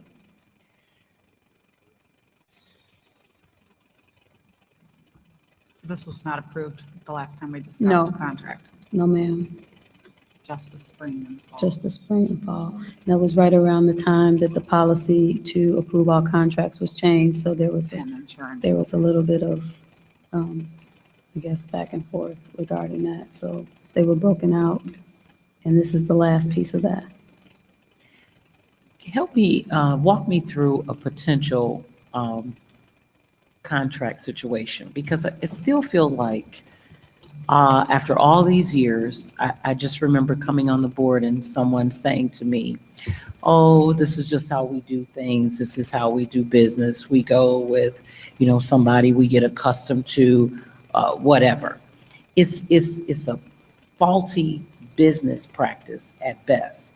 We can't just go with who we know. I mean, it's too many accusations that we have favorites, and officially that's considered a kickback. It just is what it is.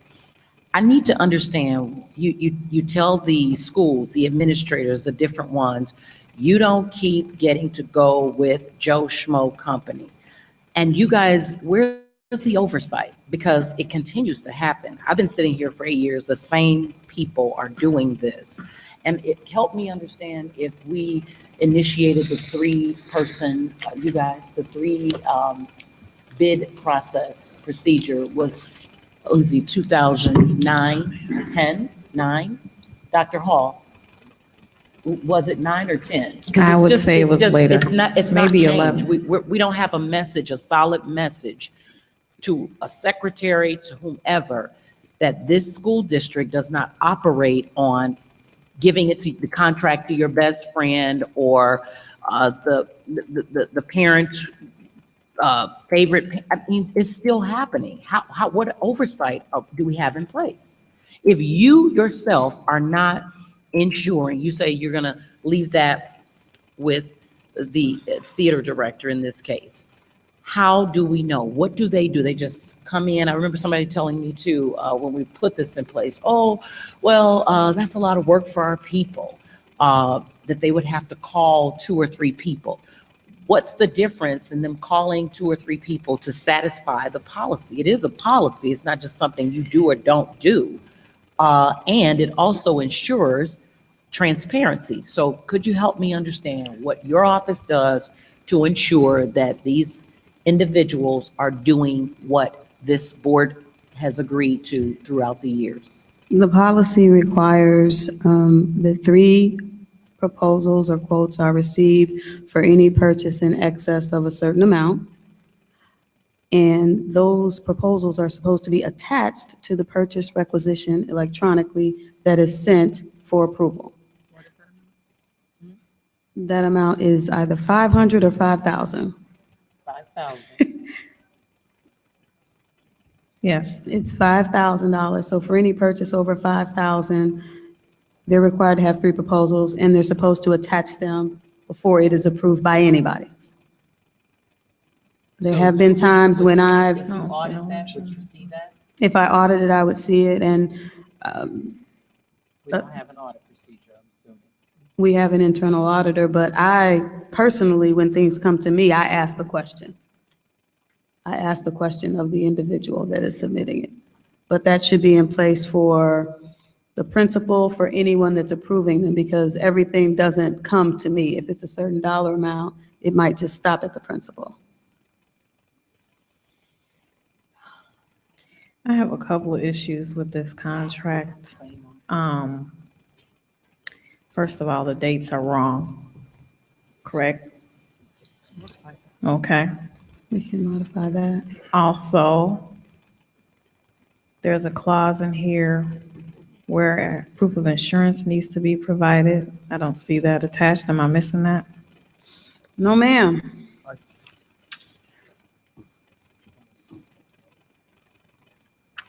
Says waived. Where is that at? Waived? Who waived the insurance? Yeah, you're reading it right. Who entered that? Who authorized that? This is Wouldn't an that be normal agreement. if she's not performing the services on school property, right? This particular service is the actual creation of the costumes. Yes, and I mean, it would be, we have the requirement for our independent contractors in case something happens. Whether it's on our property or off, can't imagine what would happen with a costume, but you never know.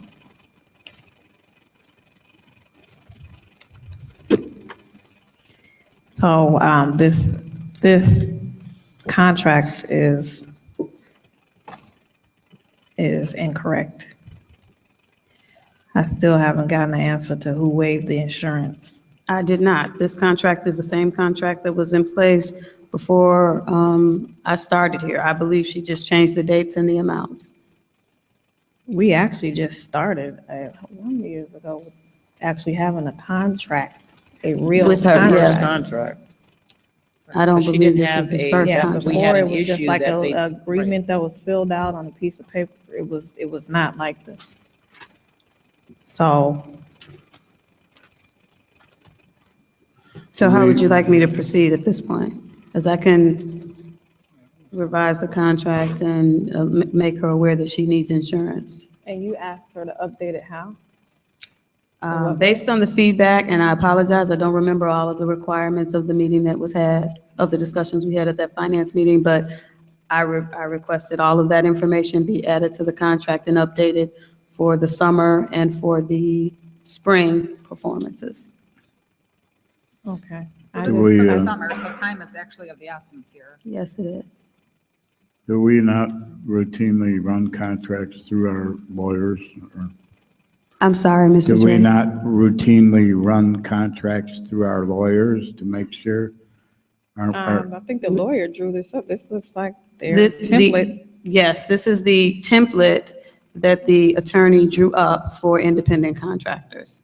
And this is dated 2015, so. It's, No, we it's required dated, this. yeah, it's dated 2015, but if you look at page 444, we got a summer production start date of 6/13/16. So have we started any work for the summer already on this contract? Have we started work without the contract? She knows that the contract was coming to the board today, so I would hope But she it- hasn't started anyway. So my question to you then, Dr. Williams, if you knew she didn't update it correctly, why bring it? And then why bring it with these dates? This is, what would we vote on? We would be voting to approve the same contract that's in place now, which is null and void. I mean, that there's no point in doing that because this one's already, this is from Parts of it. 2015. She updated parts of it. And the insurance should not be waived. I'm wondering who actually entered that. So when you say she updated it, does that mean she went in here and changed parts? I would have to compare it to the previous contract to see if it was waived for that contract. Yeah, I don't feel comfortable approving this. What's needed? It sounds as if this is a service that we need for the district, right? Or we have used in the past, right? This is something that I don't think. This is costume design that Right. Mr. So this Thorsky. is something I think the board can agree that this is something that we want, right? It's just getting the logistics kind of cleaned up here. So what will it take to get the contract cleaned up? And because if you're talking about another month, bringing it back to the board, that may be too late, right? I could imagine that she could update the contract and that can go out in the FYI if that's what the board would like to see. I'm just trying to be creative and do it right and not lose out on our services that's required, I guess. Given that we the use. dollar amount, can we just approve it by email? No. That's I didn't do illegal. any work for the board. No, yeah, that's illegal. Just think about the dollar amount. Good. It's not that much. Mm-mm.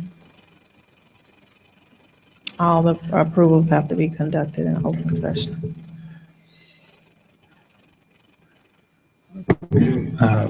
So I'm going to suggest that we postpone this as well. But I'm saying as far as the services, the required services, Well, they said how- she's already started. Is that correct? I'm just trying to figure out I'm what. sorry. She's already You would have to started. start, they have the. It has a summer production. Yeah.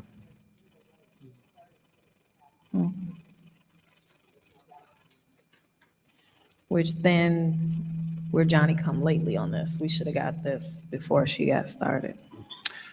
That's what I'm alluding September, to. is, October, November. But to your point of, because it's not just a matter of, because this is setting a practice and a precedent, and we definitely had this discussion back in September. I think it certainly needs to be amended, and we need to communicate. Do you guys have some discussion with your contractors? Because it's not up to us now because it's at the last minute. Right. Because I'm personally not signing this contract with my signature on it until it reads accurately, period. So that's out of the question. Well, we If you can't. guys That would choose be to illegal. just push it on through, that's up to you. But if it's not right, I don't care who it is, it's wrong. And first of all, people need to be explained because I know what happened. You are saying that it's June or July and the production is coming. She asked you, why did you go ahead and forward it? I get it, because the production is here. And so people have the expectation, well, the board will just push it through. Well, we keep getting dinged every day for allegations of inappropriateness.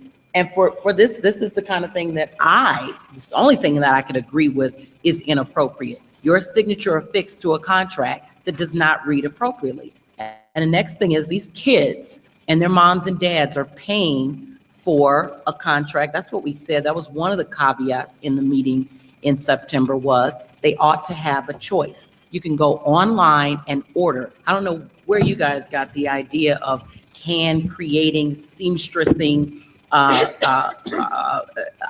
items for children. It's hard enough to pay for the kids to be in these programs. Thus, it minimizes the number who can participate. And we agreed we need to do something. So we want kids in band and show choir and all of that. The fact that they can't afford it, and I think Mr. Toure was just asking about poverty, you have to be loaded to be participating in much of this process or have some kind of supplement. So if we have a contractor that is not going to operate within our processes and procedures, we need to move on. And that is to not make us wait from September until now to fix it. And it's still not fixed, but you want us to go ahead and, well, you know, the urgency is now that the program is going forward. Did they know the urgency? If I was a contractor, I would want my stuff signed before I ever laid hands on a stitch. That's the way it should be. We shouldn't be signing after the fact, months after. That's just not okay. Yeah, I guess the rules on their part, I would think, would have to be bent. In other words, move on with what they're doing. If they feel as if they want to take that chance, so be it. But it looks like the earliest we can get this contract tweaked up, cleaned up, and approve it is July. And this vendor is asking for payment in full upon completion, which is in August. So, you know, if they're not, are they going to be on the school ground at all between now and July?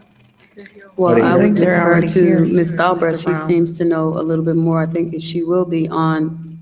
He's just asking. Are they, They are. have they endorsed? They,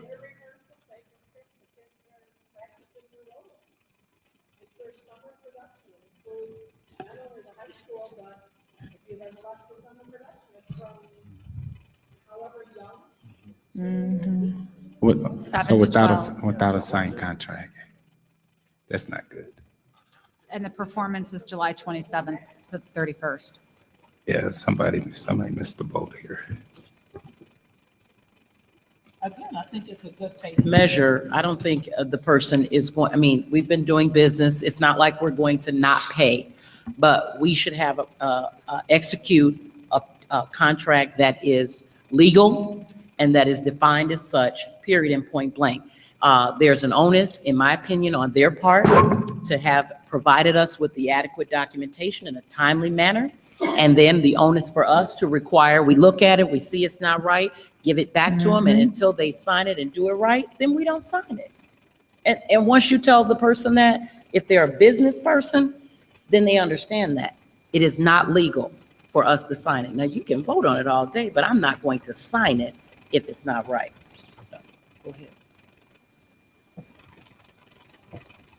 Again, there's a couple of things here. We need to make sure that we're bringing contracts in a timely fashion to get approval. If they're starting June 13th, should have had this at the May board meeting to get approved. We had past practice of, you know, contractors starting, employees starting before the board even approved. So we've been trying to clean all of that up. And on another note, we have to be fair. We have other contractors, we have required them to give us proof of insurance. We just approved Mr. Hanlon. We required insurance from him. And we can't pick and choose on who we're gonna have, you know, by the requirements. So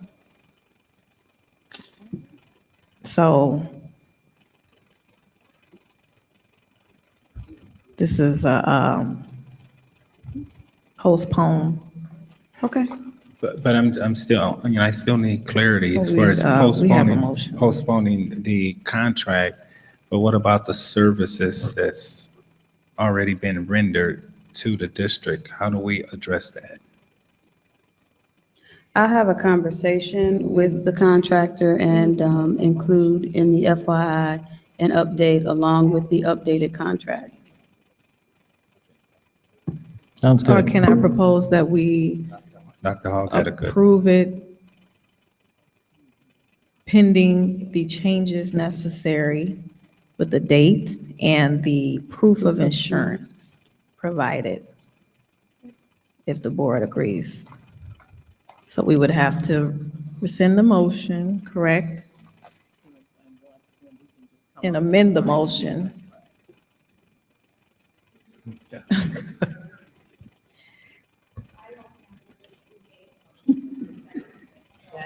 Ms. Galbraith? Terry, it's not even midnight. Moved by Mr. Toure and seconded by Mrs. Galbraith.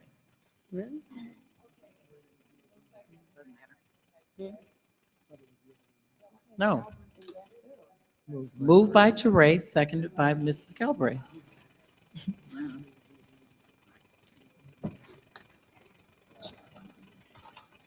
Okay, Mr. Teray rescinds his motion. Okay. All right, well, I thought we were amending it. Okay, so he can amend it. What does he say? Rescind and then amend it. Okay. You're also gonna amend it, did you say, Mr. Teray? I have so I many moved it. conversations going on, Okay, so I'll say, okay, so. I just can I- want to make it right, so I will amend it. Is that, Okay, so I'll make it clear. So may I have a motion to amend? He did already. He I said will, it. I He will, said it. I will rescind my motion Got it? to approve the independent contractor agreement for costume design. Okay, and can I have a motion to amend the recommendation to approve independent contractor agreement for costume design to include the proof of insurance as outlined in the contract, as well as corrected dates? Just as far as not only proof of insurance, but as proof of a certificate of insurance with Crete Monee District 201. As outlined, there's a clause here. So I Okay. said, as outlined in the contract, there's a specific clause here for insurance that says that. Okay, so are we clear on that? And one more thing, the summer production date should not be before today. You mean when they say June 13th? Yeah. Okay, but we got to get through this. Let's get Okay. through this part. I think I mentioned that. But I think, working before we have right, I mentioned that this should have came back in May, actually. Okay, it's late, but it's early. Yeah, it is. Indeed. Amend the recommendation. I would like a motion to approve the amendment to the recommendation to approve independent contractor agreement for costume design to include, Wait a minute, slow it down, because we have to write it, she has to type it. Do it for me. Thank you. to include providing proof of insurance as outlined in the contract, as well as having the correct dates in the contract, which are the, what's that name? I'm sorry. You got more space in your June- computer than this little box. June 13, 2016 to August 12, 2016. So moved. Moved by Mr. Anderson, Second. second by Mr. Teray. There are no questions. Okay. Secretary, please call the roll. Mr. Anderson, Aye. Mr. Brown, Aye. Mrs. Galbraith. Aye. Mrs. Gasparo. Aye. And then Mr. Toure. Aye. And Secretary's aye, Dr. Hall. Aye. Thank you. Motion carries with the amendment. Okay, do we have any old business? I do. I wanted to get an update on whether we have, and this one's directed at Dr. Williams. Do you have an update on whether we have identified and ordered all the furnishings we're going to need for the new addition to the middle school? Has that process been done yet, or? It's still in process. I am working closely with Ms. Chrysos and the architect on finalizing those purchases. I shouldn't say a lot. Some of the furniture that we currently have at the sixth grade center will be utilized, primarily the student desks and some of the office furniture. We are buying new furniture for some of the specialty classrooms, including the design tech rooms, the science rooms, and the art room, and some of the small group rooms, because we didn't have those types of rooms before. So we are working on that. All right, and can you give me any kind of a firm lead time on a drop dead date on when everything must be purchased to have it in place prior to an on-time opening? Well, that varies depending on which vendor you're using for which purchases. I can give you an example. Today I purchased art tables for the art room, and the lead time is 2 weeks. Last week I purchased stools and science tables, and the lead time was 6 weeks. So it really depends on what vendor you're using. Okay, I just, I'll probably mention it next month and the month after. I just want to make sure we have all the I's dotted and the T's crossed, so that, we don't have the contractor ready and we're not ready, that's all. Thank you very much. You're welcome. Any old new business? I'm sorry, old new business. Old business.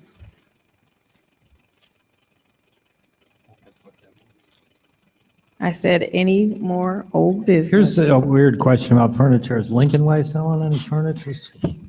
Serious, I mean, someone asked me that the other day. Are they officially Is closing Lincoln at the Way? end of this year? I think they closed I mean, they're officially closed? last year, yeah. I can reach out to them, but again, that's high school furniture and this is I a know. junior high, but they may have some furniture for some of our collaborative spaces and maybe some conference room furniture, so I can reach out to them and see. Might be worth it. Inquiry. Okay, any new business? Committee of the Whole. Do we have a date? I couldn't remember what the response was. We had not set a date, but I'll propose the date as July 12th, and I'll send it out to see how many people would be available, and we'll go from there. That's that part of the legal? Or for That's for the Committee of the Whole. Yes. And the legal date is, as we spoke about before, Terry will send out the actual Google document so we can track to see what's the best date for a special meeting.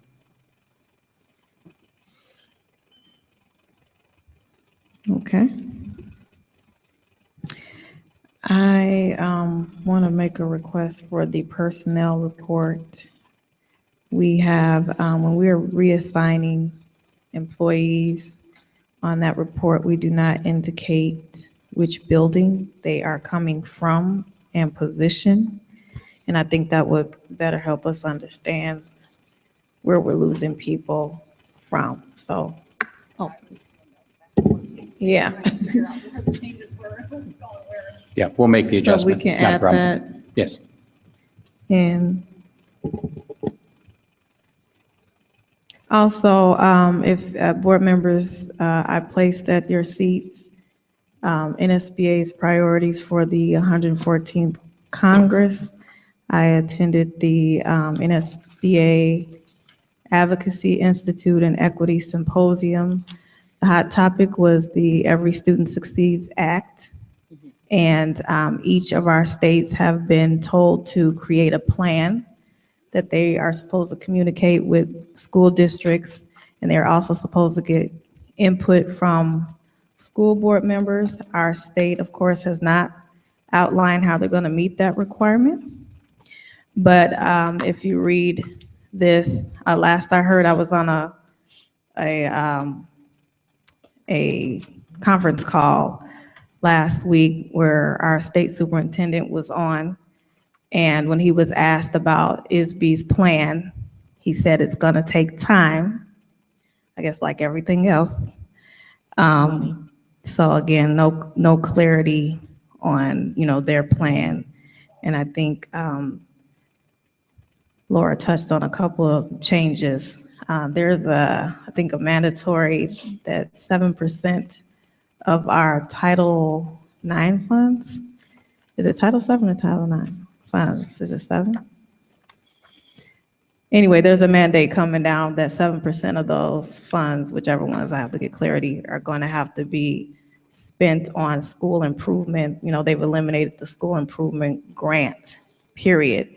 So now I guess the whole thing with ESSA is trying to give more local control to the states. And we know that with our state, local control means it's going to be coming to the district. So getting a little bit more leniency in how we can use federal funds with some parameters, but not as strict as they used to be. So I also received an email from Roger Eddy from IASB. He sent an email to the board presidents on IASB's stance on ESSA. So I'll be sending that out to all the board members as well. And Mike, you asked about Springfield with the equitable funding bill. Senator Menard, last I heard, and maybe Dr. Cunningham can share as well, that bill was sent to the executive committee, and I believe they heard testimonies on it the other day.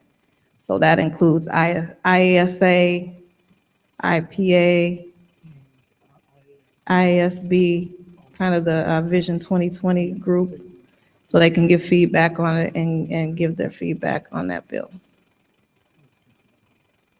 Okay. Good, thanks. Yeah, if I may, I would like to just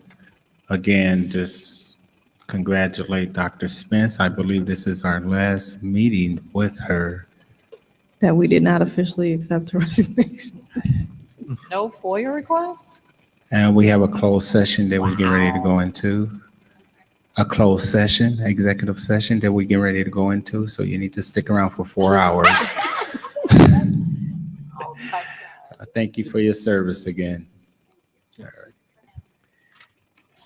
Okay, any other? The last thing, as you give her a clap for thank you for her service, I'll go ahead and give her a token of our gratitude of the service that she provided for the district. I thought he was coming to her.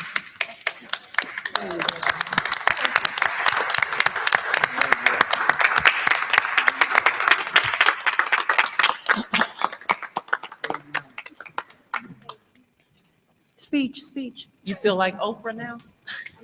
You feel like Oprah? Do you have anything you want to say? Motion to adjourn. I'm sorry, you cannot speak. You're not on the agenda. Mr. Brown. Well, it's 10:45, so I don't want to keep you. No, I appreciate my time in the district, and as I've been saying, this is definitely bittersweet. I never imagined leaving, and I have put my heart and soul into my work here, and I have fond memories and definitely will miss all of you. And I'm sure our paths will cross again. And thank you. I appreciate the opportunity. Thank you for having me. Thank you. Thank you. And good night. So lastly, I just want to get clarity on the dates that are going to be sent out. So tentatively, superintendent is asking for July 12th, for the committee of the whole meeting. Terry is sending out a Google poll for the lawyer special board meeting. Yes. Okay. Also, we had a cancellation yesterday of our board retreat. And is there interest of the board to reschedule that? So I need to know that. I am interested, and I think it's something really important that we need to do. I have yet to hear a sort of strategic vision on the part of this board where we want to take this district, and I think it's really important that we get around and talk about that and learn how we can function as You're a not body working to again. support that. Your mic wasn't working again. It wasn't working? I think we need to do a workshop. I think we need refresh the strategic plan, and I think we need to find ways as a board that we can work together to support a collective vision for this district and where we want to take this district. So yes, I think we should do it.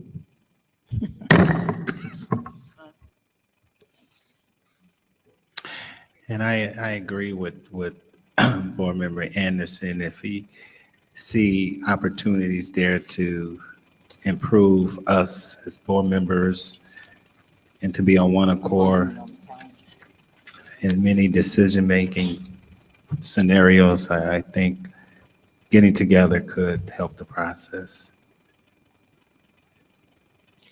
So do we want to direct Terry to send out a request for dates for that as well?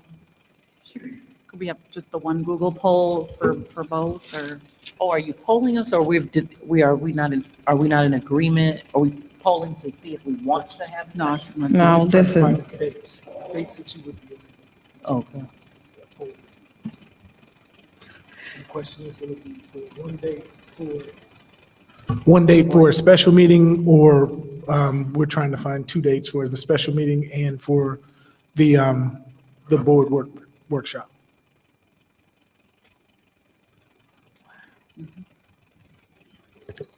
All in July. I don't know that it all has to be in July, the special meeting, because we already said we'd do it in July, but if you had an interest in early August or something like that, for the workshop, we could get that set. I mean, if we have the days, let's get them done as soon as possible, but you guys just talked about, and this is how it is, how July is very tough because we have family vacations and such.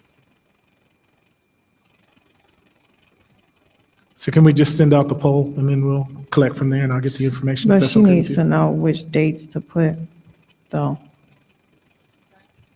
I said Terry needs to know which dates to include, yeah. Right, correct. Yes. Okay. So we shall check with our ISB person and see what dates he's available and send those out to the board. All right, Don't say so those are 2 separate. In order to, I just gotta ask, for our mass participation, do all of those meetings need to be in 1 month? That's asking a lot. Can some of them be, that's a lot. We must have a committee of the whole, absolutely, right? Then what else can be pushed off to another month? I mean, that's completely, plus the board meeting, we haven't even added that. We're way over into our families. This is a lot. And a non-participation is not an option if, as you said, we need to be there. So let's be reasonable. Otherwise, we're going to get back to cancellation. That's what's going to happen. Well, I don't think we clarify which months. I think she's just checking the dates. Oh, I don't know. Personally, I think we should prioritize the workshop because I think that's the most important thing we need to do. And then we could start the cycle of the legal meetings in August or September. Right. But that would be Yeah. just an idea. I mean, I would agree. yeah. Kind of want the legal information because we've been asking for it for a while, so, but I'm open. I mean, I agree with you, Mr. Anderson. So does the board agree to do the board workshop in July? And the lawyers briefing in August or September? You guys want the briefing before the school year starts, I'm thinking. So August. So then we would have to talk with our lawyers too to get the dates. So for the lawyers meeting August and the board workshop July, correct? So you're going to have the committee of the whole, board workshop, and the regular meeting in July, and then the legal special meeting in August or September. Yes. August before. August. Oh, yeah, that's true. Something. And Terry, to think, some years ago, there were no board meetings in July. Only 1 year. Well, still, I don't even know how that. It didn't fly. Okay. May I have a motion to adjourn? Moved by Mrs. Galbraith, Second. second by Mr. Teray. All those in favor say aye. Aye. All those opposed say nay.